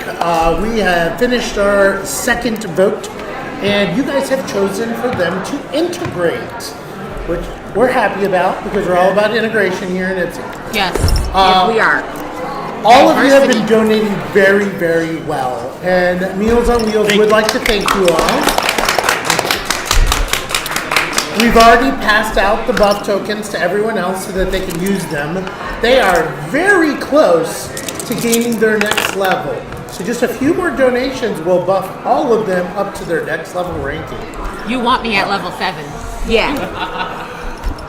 Let's go ahead and move forward with this. So you guys know with the Meals on Wheels, they had set a target of $5,000 for donations for everything, for the Pies and Pints as well as the Dungeons and Dragons. And we're very close to that. So just a little bit more, if you have it to give, please do so. It is really for a good cause. And let's move back into our adventure. You guys ready? Yeah. All right.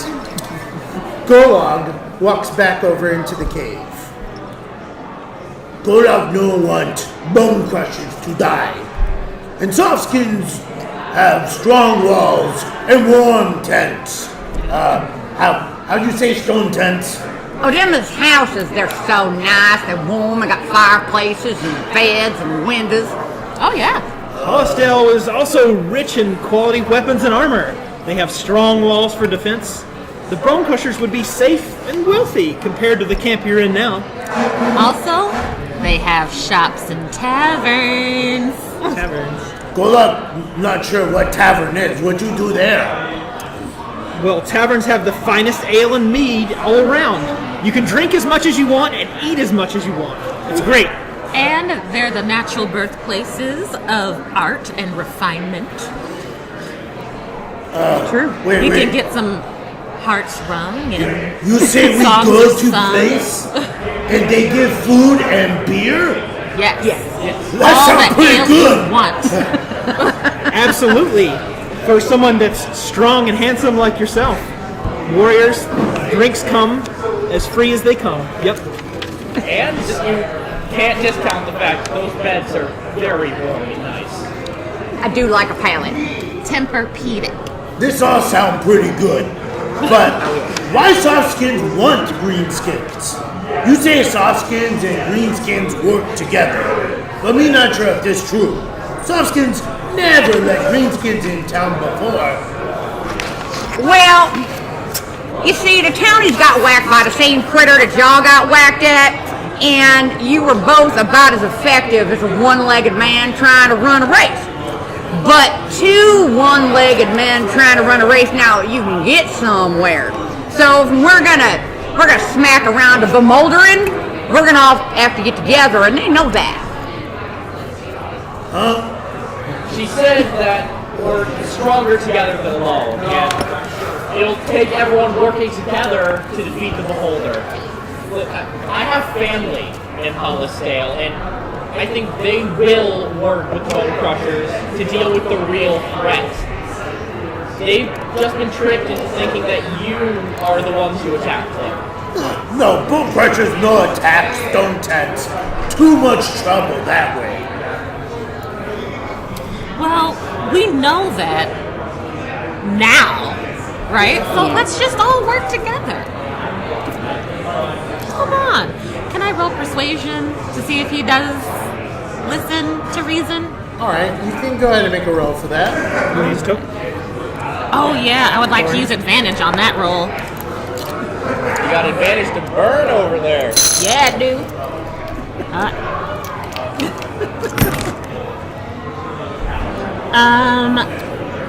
With my charisma, that is a 24.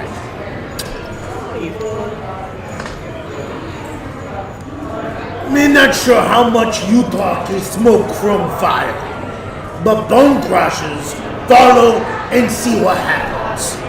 If softskins try to kill us, we just kill them instead. You've managed it. You've convinced the bone crushers to move to Hollisdale.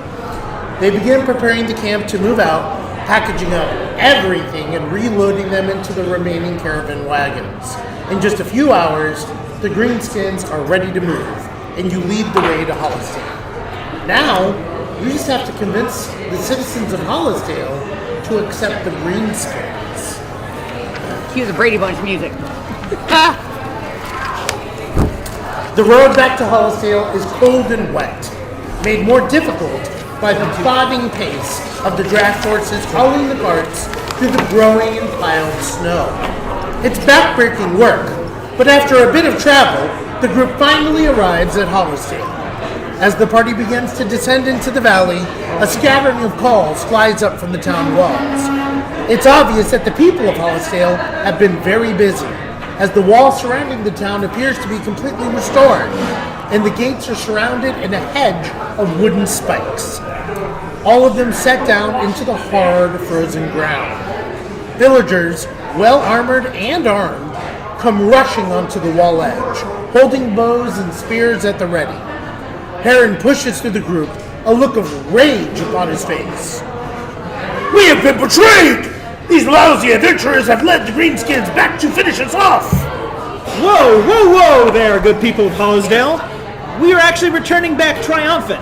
Not only have we recovered your supplies, but we brought you some greenskin allies. That's right. We found berries to fill your pie, sweetheart. We got a whole mess of guards for all your pretty steel. You expect us to fight alongside a bunch of monsters? The same monsters that killed off a good portion of this town and sent us into this starving mode. What manner of idiocy is this? Well, you need fighters, do you not? Heron, was it not you that said these walls needed more guards and protection? Right? Especially ones willing to fight your demons. Golog steps forward from amongst the bone crushers. We not monsters! We're bone crushers! And we not attack you soft skins! If bone crushers attack, you'll not be talking now. Heron's face grows red with rage, and he snatches a spear from a villager and throws it at Golog. Oh, I'm going to interrupt that. I'm smacking that spear down. Alright. Make an attack roll or an athletics roll, your choice. I'm going to go with athletics with... Oh, that's backwards. Yep. With advantage. There we Thank go. y'all. With advantage? With advantage. Thank you, viewers. With advantage. 19 plus my athletic 9. 27. You whip out with your spear and smack right in the middle of that spear.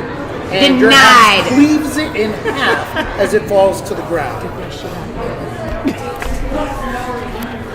Denied. What would you all like to do now? I would like to roll for persuasion to calm Heron and the townsfolk down. Okay. You can make a roll, but what do you say to convince them? I'd like to use my mastermind for advantage. Go Heron, ahead. You have advantage, but roll the d20 and add 8. Tell me your total. okay. 14 plus 8, 22. Okay, so 2d20, that was the highest of the two. Oh, 2d20? Yeah, 2d20. 18 plus 8. All right, and what are you going to say to them to convince them? Heron, we know what you're facing now, and the threat is too large for either of us to handle this alone. Only by working together can we make this work and all survive the winter. All right, you managed to calm down the townsfolk and the bone crushers, who are getting pretty riled up as well. Well, it's about time. I mean, talk about talking to a box of rocks. Aaron scratches his jaw with a doubtful look on his face. But how can we trust them? Well, we did bring back a lot of provisions for you. It's fiddle. It's a no-brainer. That's true. We do need to eat. Fine. Let them in, but we're going to keep a close eye on them. With the Keep an eye on 'em. situation at least temporarily resolved, the townsfolk open the gates and everyone comes together in the town square. So, this is the basics. Both towns have been attacked by a creature called a beholder. Okay. And somehow this thing is turning whatever dies into something undead. Using them to trick both of you guys to think that both of you guys are fighting each other. You guys have a common enemy. I mean, the way I figure it is the bejolder is what y'all should be bashing at, not one another's noggins. There was evidence at both the Bone Crushers camp and here in Hollisdale of the Beholder. It was a common element linking everything together. Yes, let us come together in our united forces of brotherhood and courage. We'll face that beholder together. And you know I'm going to raise my mighty glaive and lead the charge from the right side of the battlefield, which is my good side. Oh my god, this idiot is right. We need to whack it good from both sides. And quick like. Let's assume I believe you. For now. If we're going to deal with this thing, we need to figure out where it's hiding. Where is it coming from? There aren't too many places an evil like that could even be hiding out. Golog speaks up from the Bone Crushers. What if monster hide in Normac? Plenty place hide there, but much evil. Aaron nods his head thoughtfully. If there is an enemy hiding in the hills, it is either at those ruins or the mines. If they were hiding in the mines, I believe our miners would have heard of them. Although there are some lower levels we have not yet begun to explore in the most recent mine we have started. Has Zion heard of Normac before? Make a religion skill check. I want to assist her with some of my local knowledge. Okay, do so with advantage then. All right. 19. 16. Oh, that's a 16. But, is that a 19? That's 19. Oh, 19. 19 Plus plus 4? Yep. 23.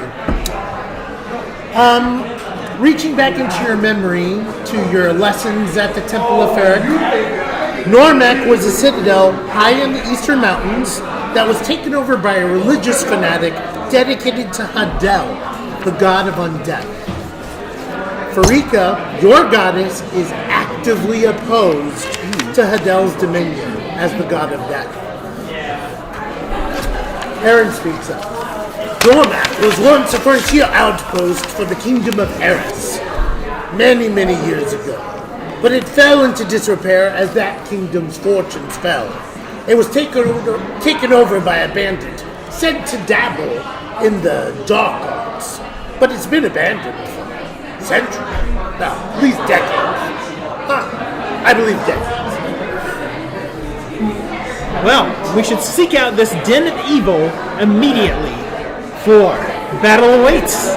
Well, for once, Puddin', you're making sense. We need to lay some eyes on this bad place immediately. Yeah, I agree. It makes the most sense. It do. Oh my god, can we please just, let me warm up first? I'm freezing. You can light a bush on fire on the way up. Golog people tired. They wait here. You're colder But than me. Golog's still strong. He come with you. But I don't feel it. Aaron also nods his head affirmatively.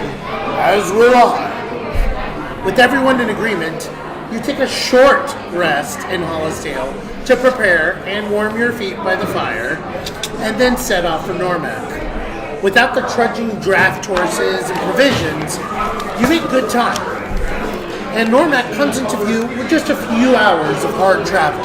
In the distance, you see a shattered ruin of a once grand citadel rising from the morning mist. The walls, though crumbling and open in places, are still sound enough to provide cover and some measure of defense. A number of humanoid figures stand in the snow about the citadel, seemingly unconcerned with the bitter cold of the morning air. In the middle of the ruins stands a lone tower, dark and foreboding, with an air of menace. But before we're going to move forward, we're going to take a break so we can switch our map. So Mac switch. go ahead and Mac switch. take a brief pause. Huh? Oh, you going? Oh, no, they're going to move the whole Mac over for the camera.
waiting with us as we did some little technical changes. We also picked up some mics.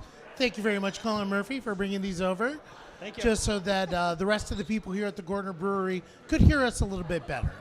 So let's get back into our adventure. All right. You've arisen. You all should be able to see the battle map now for the castle in front of us. It already has our troops deployment, but we're actually going to go back a little bit of time before that troop deployment happened. What would you all like to do when you first spy the castle? I'm going to help him look over the place. Okay, go ahead and roll. Oh, no, that's perception. I roll that one. My bad. No, good roll. So you notice that there are humans, orcs, and goblins amongst the humanoids. With Heron and Golog's aid, you can even identify some of them as townsfolk, members of Hollisdale, and members of the Bone Crushers. Also, there's something on the walls, some sort of symbols written in either red paint or blood. You don't recognize them. You're not even really sure if it's blood or paint from this distance. I don't recognize anything you said. Well, you could try and use religion, but hold up your mic. Oh, can I use religion to recognize something if I can? Yeah, go ahead and roll a D20 and add 4. 15 and then a 4, 19. Wow, you cannot roll low today, can you? I mean, That's how we start the battle. yeah. She's on fire. Fire! The worst thing you want is a warlock with really good luck on dice. It's the worst thing. All right, so the humanoids are obviously some sort of undead. It appears as if the walls have been covered in blood as some sort of ritual. Matter of fact, you're pretty sure those are runes, but you'd need to get closer to be able to identify them properly. I would like to get closer to look at the walls if I can. So I want to cast Mask of Many Faces and try to blend in with the undead people. Mask of Many Faces is a warlock invocation that allows her to disguise her appearance to look like pretty much any other sort of humanoid. I would like to turn invisible and follow her to deliver assistance. All right, you can do that. In the meantime, the rest of you watch as Zion's appearance begins to morph, growing rotten and putrid. Her clothing changes, and in just a few seconds, you see a zombie standing right where Zion That's was. the grossest hocus I've ever seen. That's, ew. Terrifying. You might be terrified, but Heron and Golog are afraid. Both of them have turned towards Zion and drawn their weapons. I'm going to head closer and take a look at those walls because I have a suspicion. I'm going to need to know what's on those. Following right behind her. All right, you move away from the group to Golog and Heron's confused faces. As Golog walks away, he comes up with what this probably is and says, you have strong mojo. Yeah, dude. Thorn and Zion, you make your way down to the gates. The undead atop the wall don't seem particularly vigilant, and they pretty much ignore Zion as she walks slowly and slowly closer to the runes on the wall. All right. So can I see them better now? Do I know anything else? Yeah, you can definitely see the runes now. Go ahead and make an arcane roll I'd like to deliver advantage with my mastermind ability. with your mastermind. Definitely. Okay, roll 2d20, tell me the highest, and add 4.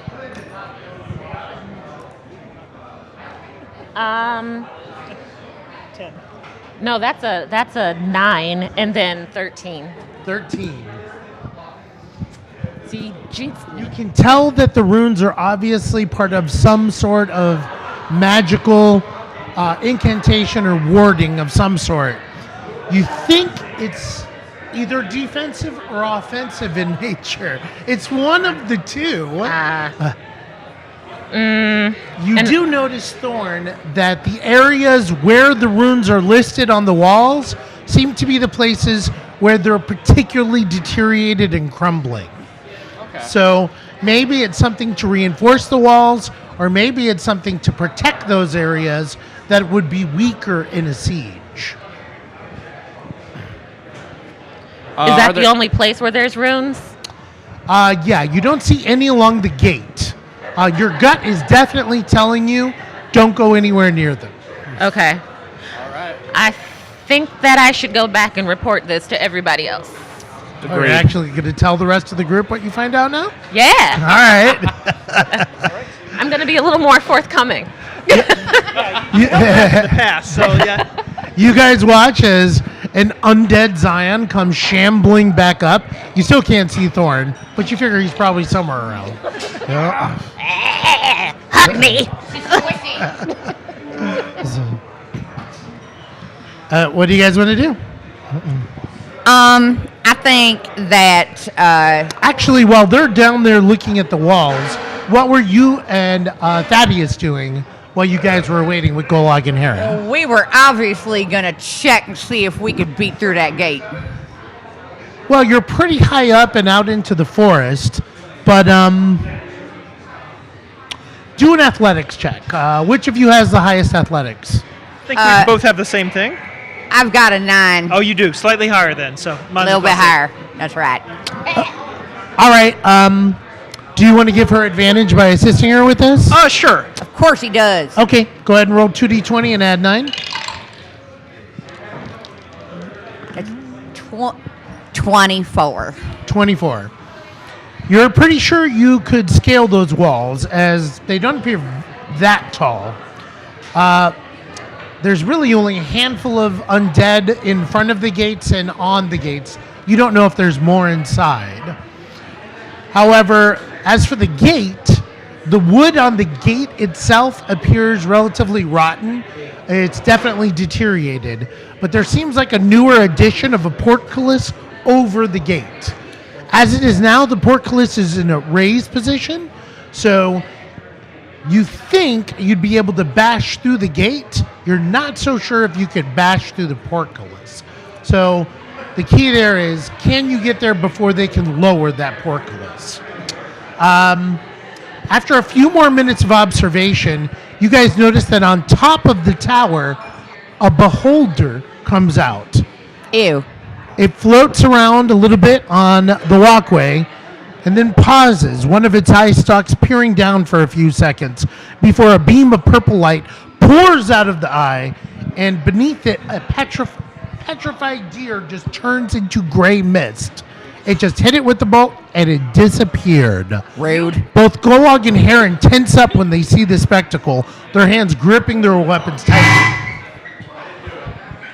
It seems like the culprit of their shared misery has disappeared. That's what happens when you see a beholder. It scares the bejesus out of you. Well, now is the time for our attack. I'll, of course, be going in on the right to show off my good side, this side. Golog says, be ready to smash. We need a plan, babies. I mean, friends. We need a plan, friends. I'm sorry, Golog, you're not a baby. Heron nods his head. Indeed. Not to mention that this is just a scouting party. Let's head back to Hollisdale and bring everyone who can fight. There are a lot of undead down there. Golog shrugs. Fight now, fight later, but me fight soon.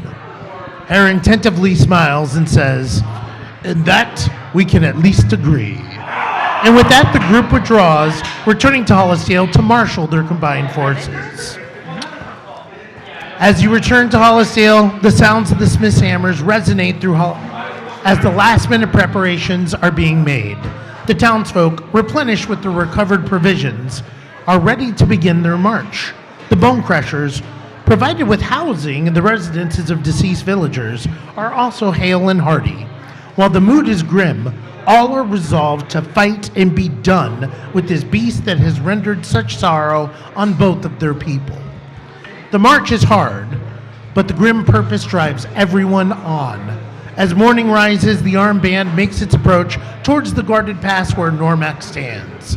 The motley group of villagers is well armed and armored, but their lack of experience and skill has already made itself known on the march over. The Bone Crushers, now equipped with stout chainmail and weapons of stout steel, are in much better shape. Heron, with the nervous look on his face, says, "How do we fight this battle?" Golog laughs darkly. "That easy. Just smash everything." Heron, no. I mean, what sort of tactics should we use? And with that, both groups, Hollisdale and the Bone Crushers, turn to the party looking for guidance. Well, I don't know about Tic Tacs, but if we beat it in the gate, it'll fall. But remember, if they drop the portcullis before we're able to actually get in, we'll have a much harder time getting through that gate. I should be able to pretty easily get over that wall by myself, and I can sneak in and jam the portcullis so they can't close it. Oh, that'll do it, Puddin'. Oh, well, we also need to avoid all the symbols written in blood. That's going to be the best for our group. So, after the gate falls, we charge in? Yeah, I think your people should hang in the back, shooting and distracting and everything with your bows and whatnot. And I'll lend my aid from afar as I protect the people of Hollisdale. Bone Crushers not want to hang back. We want to kill. Yes, I wholeheartedly agree. Let's rush in for glory and victory. Well, let's get us a tree and make us a ram. I think I see a tree right there. And let's see. Come on, Puddin', give me a hand. Golog and Mipsy both charge at the trunk, and it falls with a crash. With a bit of pruning, a serviceable ram stands ready. Heron speaks up. "Okay, so Thorn is going to sneak in and sabotage the portcullis, so it can't be used. We, as in the people of Hollisdale, will set up our archers with Zion to provide covering fire. Golog, Mipsy, and the Bone Crushers are going to ram the gates and break them down, and then all of you head inside. Right?" No. I suggest that you leave the beholder to the four of us because it is an extremely dangerous monster. No, me fight Beholder. It kill many brothers. I mean, fine, but you keep your kin settle enough with the undead dominions. Golog nods in agreement. And then Heron, "Once the undead have been dealt with, we'll also focus our arrows on that beast as well." I think this is a good plan. It should work. Then our glorious battle begins at dawn. Wisps of fog rise from the snow in the morning gloom as everyone stealths their way forward. Nervous voices, pitched low not to carry over the ground, whisper last-minute instructions to the party's allies as they weave their way forward quietly.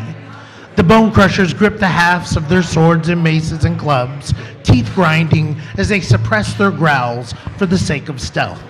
The townsfolk finger the shafts of their arrows and bolts, sweating fingers tensing and relaxing on the strings of their weapons. Fear flashes in the face of many of them, but they place one foot in front of the other, steadily advancing on the source of their woes. Hauling the makeshift battering ram, the group comes pouring out of the forest at a run towards the gate. As they pass within a stone's throw of the citadel's broken walls, Golog lets out a bestial roar and leads the Bone Crushers in a mad charge.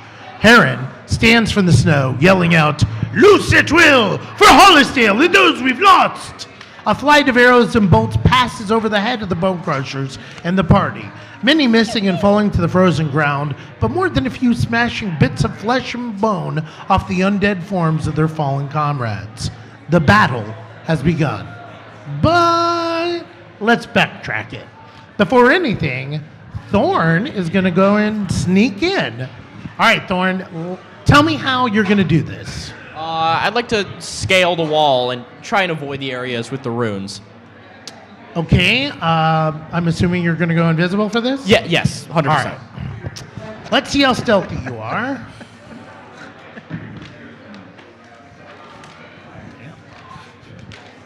You make your way into the front of the gates quickly, as you know you only have a few minutes before the attack begins. You reach the walls without issue. I assume you're going to climb them. Yeah, I'd use acrobatics preferably. Okay, go ahead and make your roll. I would like to use an advantage token. Go for it. Thank you for that boost. Where are you? There you are.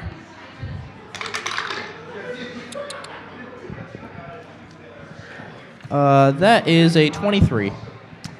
You easily scale the wall. It's pretty easy, actually, from all the crumbling mortar leaving a plenty of handholds. As you reach the top, you can see a number of undead archers on the rampants, as well as some swordsmen. There is a ramp in front of you leading down into the courtyard, and off towards the gate, you see stairs leading down. I'd like to head down the stairs, but quietly. Okay, I'm going to roll stealth for you then. You are invisible, so you already have advantage. You have a plus what to stealth? 10. 10. All right. Being invisible, you are harder to detect. However, you can still make sound. You place your feet carefully, but the stone on the walls is falling apart. As you're moving past one of the zombies, a rock falls under your feet and skitters away. You see the beholder from the corner of your eye. Its many eye stalks are looking everywhere, but it feels like that big guy is looking right at you. I am frozen solid in fear, breathing heavily. The zombie turns around, looks along the wall for a moment, seeing nothing, turns back to the woods. It looks like it heard something, but it didn't sense you. The beholder pauses for a moment longer and then continues its path as well. It looks like you got away with it this time, Thorn. I want to make my way to the stairs, extremely careful of any loose stones. You step along the wall and you make your way to the stairs.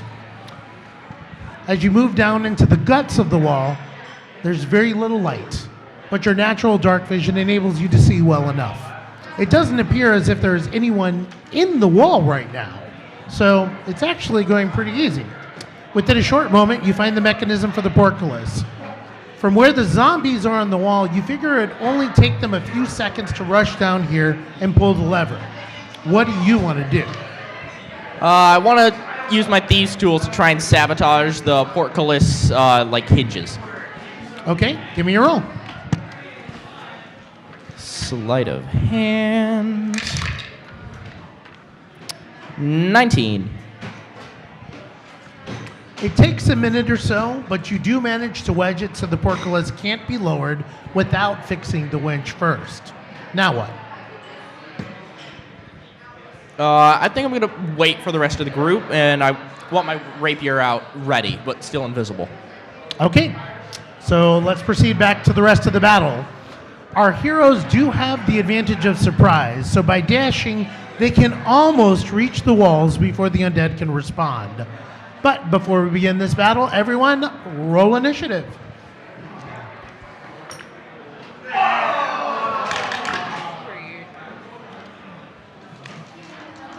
That is a 7. A 7? A 7. A 7. A 7.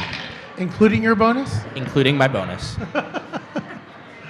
So Thorn's last. All right, and Let's see, what do you got? A 19 plus 10, so that'd be 29. Harangon. They like to go first every time. You just have to flex on me like that. Okay, Thaddeus, what do you got? It would normally be a 16, but I would like to use my ambush to... Your battle maneuver? Oh, yep. Go ahead and roll a d8. All right. So that now makes the 16 a 21. 21, not bad. And that was the third time he got a purple mustache. And what did you roll, Zion? I rolled a 14, and then I have a +3. So 17. All right, we have our initiative. The first round was spent with everyone dashing, just to basically get there. That is going to end our surprise round, and then we're going to move into actually active combat. So,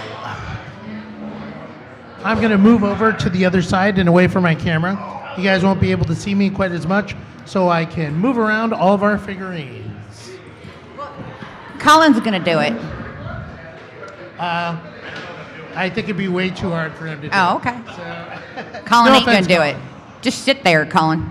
Look pretty. Khan's a wonderful Party. stud of a man, but he doesn't know what I want to do.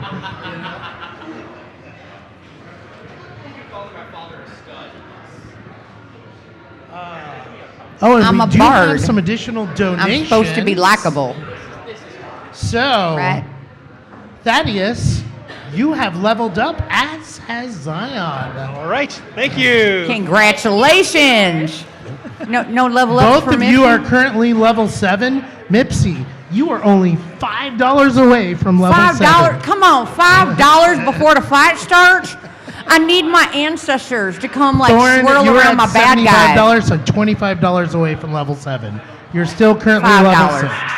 $5. However, that also does mean a few more advantage tokens. Mipsy, you have one more. Thorn, One more. you have one more.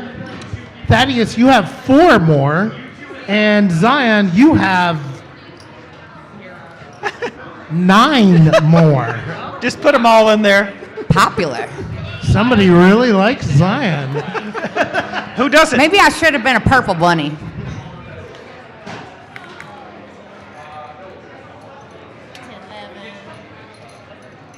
$12, $13, $14. Yeah, I am going to move. I don't have to math. I'm purty. Oh, thank you. just got $25. Congrats. Thank you so much. Woo! All right.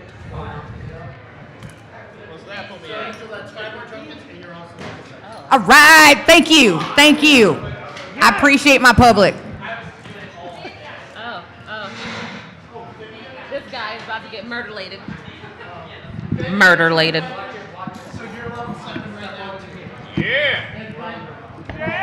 No more tokens. You lost all your tokens. No more tokens. Yeah.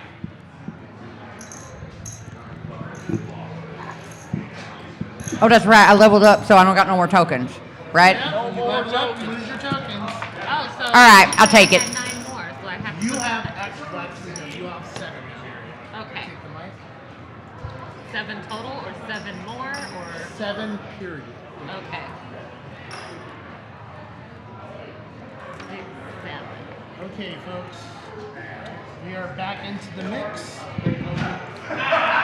Test 1, 2. There we go. We are back into the mix. So as we begin our battle, Thorn, you are down right inside the portcullis right here. And the rest of our combatants are all running about. Mipsy, you are most definitely first. What would you like? Well, you know what, Mipsy, because you're with the battering ram, you're going to lead the whole charge of the battering ram. So your attack action for right here is pretty much already taken. Are you going to rage for this athletics check? Yes, I am. Okay, go ahead and do your athletics check then. And add a plus 1, 2, 3, 4, 5, make a plus 9 to whatever that roll is. So, roll plus my athletics plus another 9. Plus an additional 9 All for right. everyone else who's assisting you. All right, y'all, let's bash down this gate. All right, we are coming in at 27. 27 is enough to break through the gate. So Boom. you all advance forward.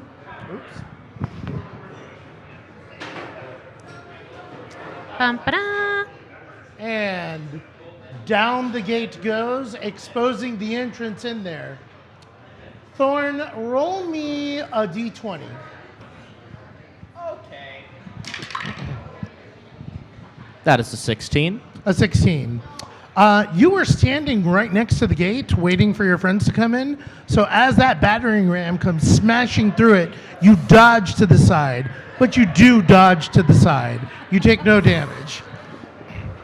And Thaddeus, you for were the heads also up, part guys. of our crew here. So your attack was taken up with the bashing attack on the door. So we're going to skip over to the next creature, which is the evil force here, our beholder, who's been tormenting everyone. Now he's floating in the air way up high, but I can't actually get him that high, so I'm just going to put him as he moves forward. He moves forward slowly, and he can't actually reach anybody just yet.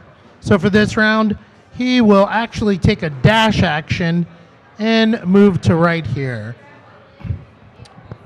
Now we move on to Zion. Zion, you can see a beholder floating in the air right about there. You can also see a number of undead scattered out in front of the battlefield here. What would you like to do? I think my posse can really do damage down here on the ground, but I want to target that beholder and shoot it with an eldritch blast right in the big eye in the middle. Okay, go ahead and roll your attacks then. I would also like to roll with advantage. All right, you use your advantage die. Now, technically, because of the way your Eldritch Blast works, you would have to use an advantage die for every one of your attacks, and you have 2 attacks right now. 4 if you quicken your Eldritch Blast. So do you really want to burn through all 4 of them, or do you just want to use advantage on the first one? I'm going to go with 4 for the first time. You use all 4. There we go. Talk about burning through the good and plenty from our audience here. Yeah, audience, this is what you wanted to see. So roll 2d20 and add 8. 9. What was that one? That's a 19. Okay. 19 plus 8 is definitely a hit. So go ahead and roll 1d10 plus 5 for damage. Oh, that's not a d10. 4 plus 5 for damage. 9. And you have a second attack. 2d dice again, since you've burned almost all your advantage points for this. 16. 16 plus 8 is a 24. That also hits. Yeah. Go ahead and roll a d10 plus 5. 6 plus 5, 11. 11 points of damage. Now, do you want to use your bonus action to quicken a blast, or would you like to do something different? I'm cold as heck. I would like to set a fire next to me so I can stay warm. You'd have to burn a sorcery point to be able to set a fire. It's a cantrip. I will allow you to have already set a fire before we start. How's that? You should have just done it. She's just always cold. What can we say, guys? Tieflings. Then does that complete your turn, or would you like to do anything That does complete else? my turn. Okay. Next up is Golog, who is also part of the battering ram, and Heron, who I completely forgot. Can you go ahead and grab Heron out from you're my late. pile there? He's the one with the 2 axes back behind my screen there. Get your axes over here.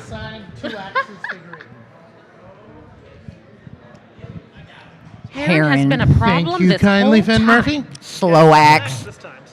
We're going to put Heron right here, and he's going to charge up at the closest undead he can hit and take a swipe at him. So let's go ahead and roll an attack. Here, it's a freaking skeleton, but he missed once. Okay, whatever. So, So not only is he a slow axe, he's a dead axe. Is what's happening here. Is he what you're telling manages me. to take a big right. enough swipe with the one hit that he does fell this one skeleton. Wow. All right, one Part hit of it. one. What a show. Yeah. What a Might have show. whiffed one, but he did okay on the second one. All right, and now it is time for some of our defenders to act. They're going to begin to loose a bunch of arrows down at you guys. And let's see who they're attacking first.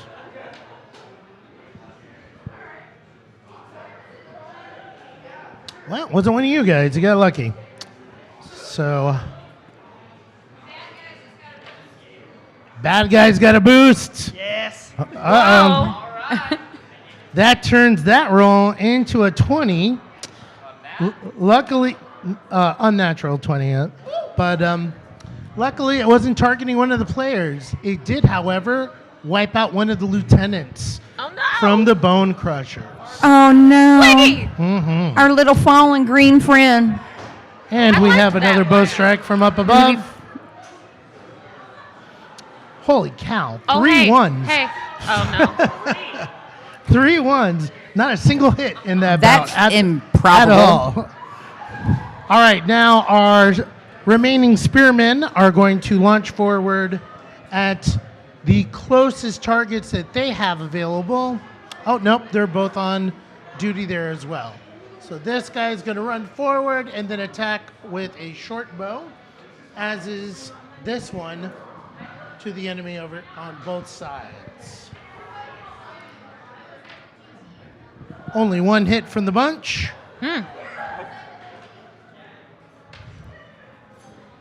But maximum damage.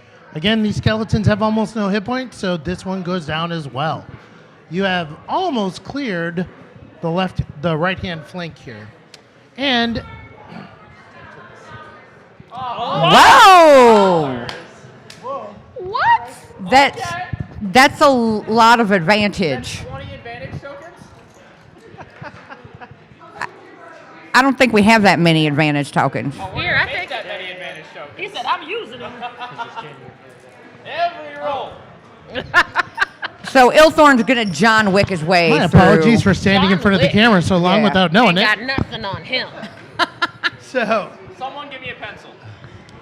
You're- let's move Don't on. steal my pencil, as Rogue. Our hobgoblins Ew, begin catch moving it. forward. Boom, boom, boom, ba-doom. I need one more. Here we The goblins bunch up on the one remaining skeleton over here, as does this one on this side. And they both take some attacks.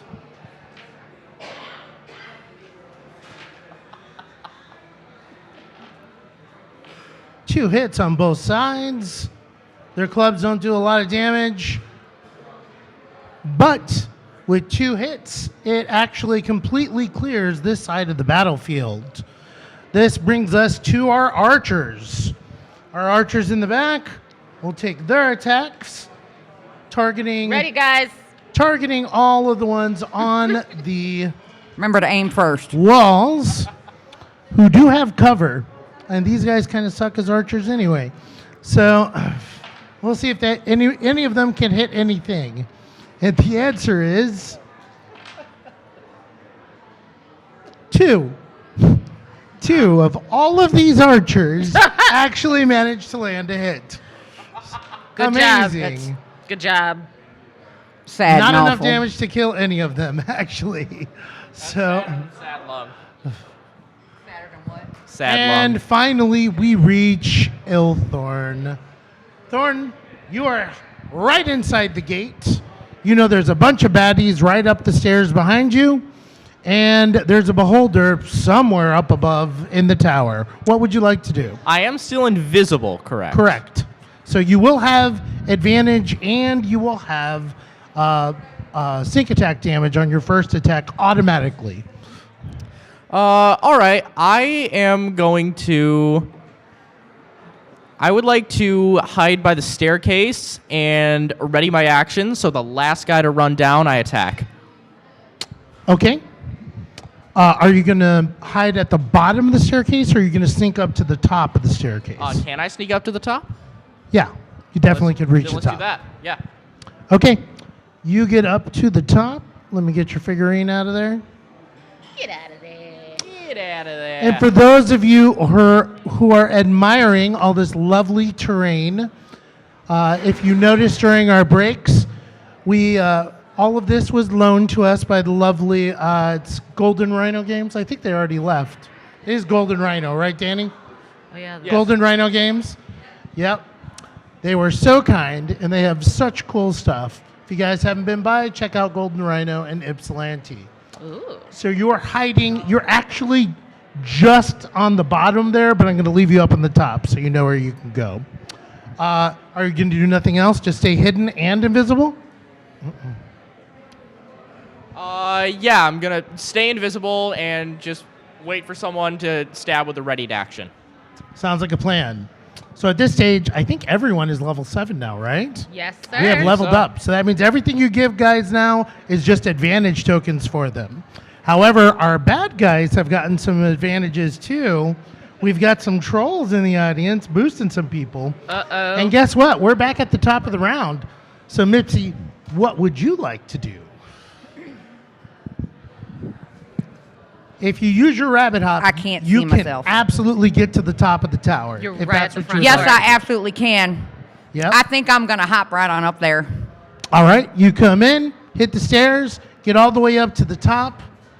It Oh. takes your rabbit hop, so that's your bonus action, right? To rabbit hop. Yes, that's my bonus action. But you do still have your attack, and there is one relatively tough-looking undead right there at the top.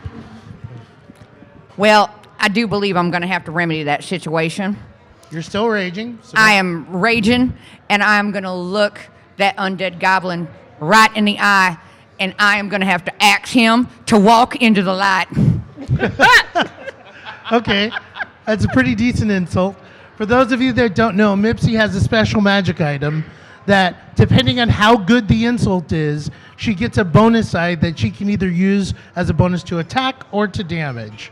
I'm going to give you a great insult, so you can have a D8, All right. and you can. Do you want that for damage or for attack? Actually, you know what? I'm going to use it for attack. You want to use it? Well, you could also go reckless. Just saying, you are a barbarian. No, you're way over there. That would just be silly and weird. Well, technically, he's right next to you, so it's okay. You know, I think I will go reckless. All right, if you go reckless, then you already have advantage. So you could use the extra die either to make sure you hit or to do an additional damage and die. All right, I'm going to go reckless, and then I'm going to use my magical axe die to do extra damage. Go for it. So roll a d20 and add your attack bonus, which I think is 7 or 8. I forget. It is 7. 7. Go ahead, roll 2d20.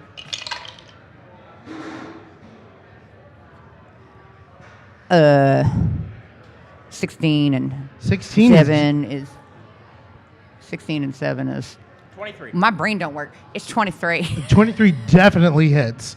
So go ahead and roll your axe damage as well as the insult damage. All right, so I'm doing Max plus a D8 plus a modifier. And once you've rolled that damage, that is your action, your bonus action, and your movement. So you are done. no, I just couldn't Correct? find the other D8. Oh no, I needed a D10. Well, that's my entire problem. It's a 3 and a 7, and then my modifier is 7. 17. 3, 7, 10. It shouldn't be 17. Your modifier is plus 7 or plus 5. You have a 20 strength? Yes. Then it'd be plus 5. So 15. You have plus 7 to hit, plus 5 to damage. There we go. Yes, I'm a geek. 3 plus 7 plus 7? I'm not very crunchy. I'm kind of soft. No, you did great. Thaddeus, it is your turn. Well, seeing as Mipsy has already cleared the way up the stairs, I'm going to follow behind that and try to attack the first thing I can with a glaive. So, To get all the way up from where you are currently located and to still be able to attack, you will have to use your charger ability. all right, let's go with that. Okay? You charge forward. You gonna yell something crazy while you do it? For glory! You get all the way up to the top of the stage, and you can see that Mipsy is already in combat with an undead orc at the top of the stairs. For your charger attack, use your bonus action and make a normal glaive attack.